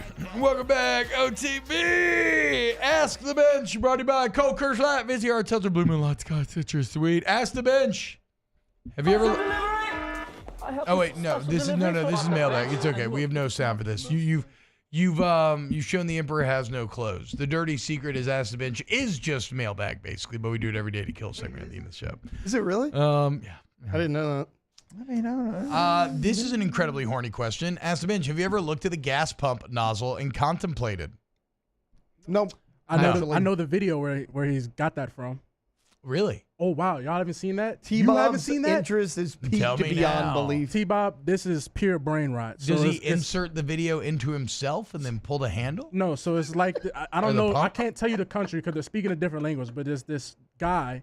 He has his pants down. He's at his this gas pump, and he puts the pump up his you-know-what. Yeah. And he's giving himself the business in the front.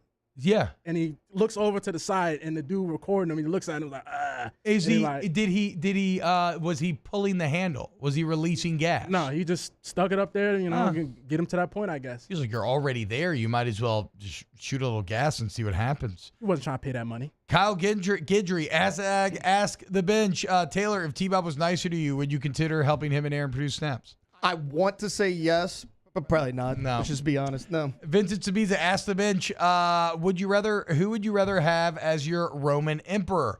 Philip or Peyton? I'm assuming we're talking about Philip Rivers or Peyton Manning. Jake, you would have to answer here first since you had both. Roman Emperor. PR-17. Wow. Okay. Give me Manning. Peyton, he won Super Bowls. He's a bit. And he's from New Orleans. He's just Manning. He's a good entertainer. He's a good entertainer. I mean, Philip's hilarious as well. I've just never seen him I would love to see him on TV. Hashtag Ask the Bench. What's your favorite thing made with chocolate chips? Cookies. Chocolate chip cookies. Give me some sort of bed music here, Jordan. It can be anything. Just a little low thumb underneath to give it a little juice. Hashtag Ask the Bench. Have any of you actually ever seen Song of the South? I have. Song of the South. No, but good song. My mouth. That's a good song. It is a great song. Give me the BBL Drizzy beat underneath. That's what zippity doo dah zippity day. Right? Isn't that from Song of the South? Am I wrong? I've never seen it. Okay. Ask the Bench. BBL Moscona or BBL Hunt? It's a T-Bob question for sure. I would love to see Hunt with a BBL. That would look so incredibly funny if Hunt was just walking around caked up. Like, in his Cubs jersey. Ask the Bench. Peanut butter and jelly or banana, honey, and peanut butter? Banana, honey, and peanut butter.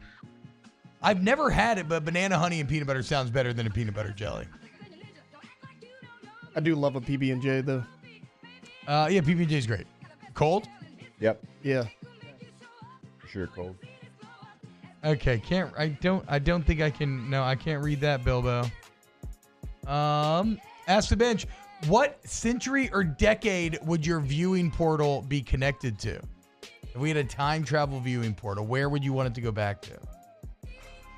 Bro, I mean, speaking of Roman emperors, just give me like a little ancient Rome, a little peek into what ancient Roman life would be like. I'm very into that. I don't want to see Genghis Khan just to see like the sheer dominance of this army. I kind of want to see that. Okay. I would like the youth of our nation to see what it was like to go through World War II and the Greatest Generation, to see that and have those values and appreciate, the way the grit and the toughness they had in World War II. Little 50s action, late 40s. The early 40s. Yeah, early 40s. I didn't know if you meant after World War II or during just like World War II. during it. Yeah, just during it. So early 40s. Taylor, what about you? Oh, I don't know. I'm not going back that far. I don't know, 80s. Did you see the 80s? Love hair bands, huh? No, I mean, 80s has great music. I always watch those high school movies. I'm like, high school in the 80s seemed really fun. What an unexciting answer. You go anywhere in time and you go to a place we already have a ton of evidence on. Yeah. I mean, I don't know. Ask Never the bench. really thought about it. Why are most people scared of traffic circles and roundabouts? Because they don't know how to use them. It is true. I don't know. I don't know how that one right there on campus, right by U High. I'm like, keep moving, guys. How did y'all keep not moving? Don't learn stop. Keep moving. How to do this? Keep moving. Ask the bench. Drake or Kendrick? It's not even close. Kendrick Lamar. Kendrick dismantled. Wait, your video, your mic is muted. I put that video if you wanted to see it on the 9:30 slot. Oh, we missed it. My bad. And we missed Taylor's NFL story of the day. That's on me. Fitted cap or snapback? Snapback to reality. Backwards fitted cap, though? You think it's going to come back in? Like it's been gone for so long? Who's going to be brave enough to rock the fitted cap backwards again? Look, I still like a fitted cap, but I like snapback.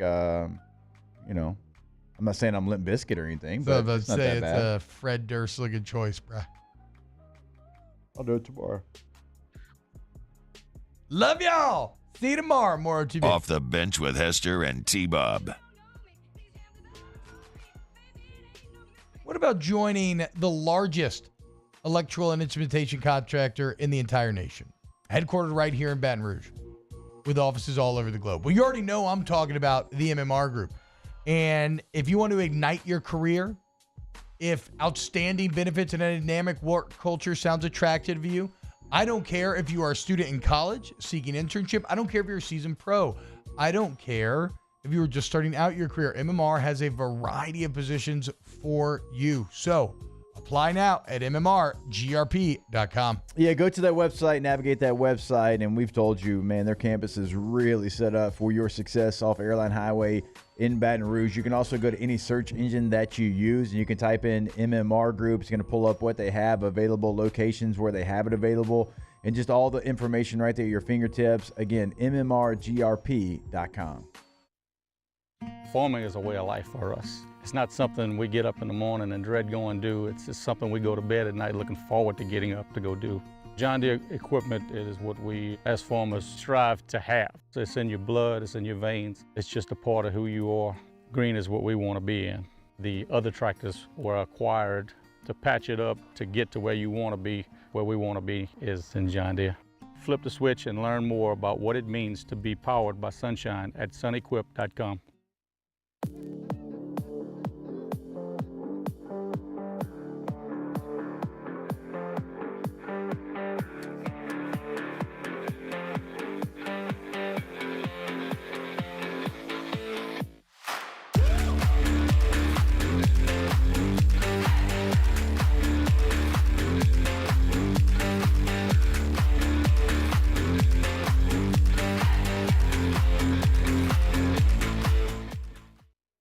Electricity is all around us.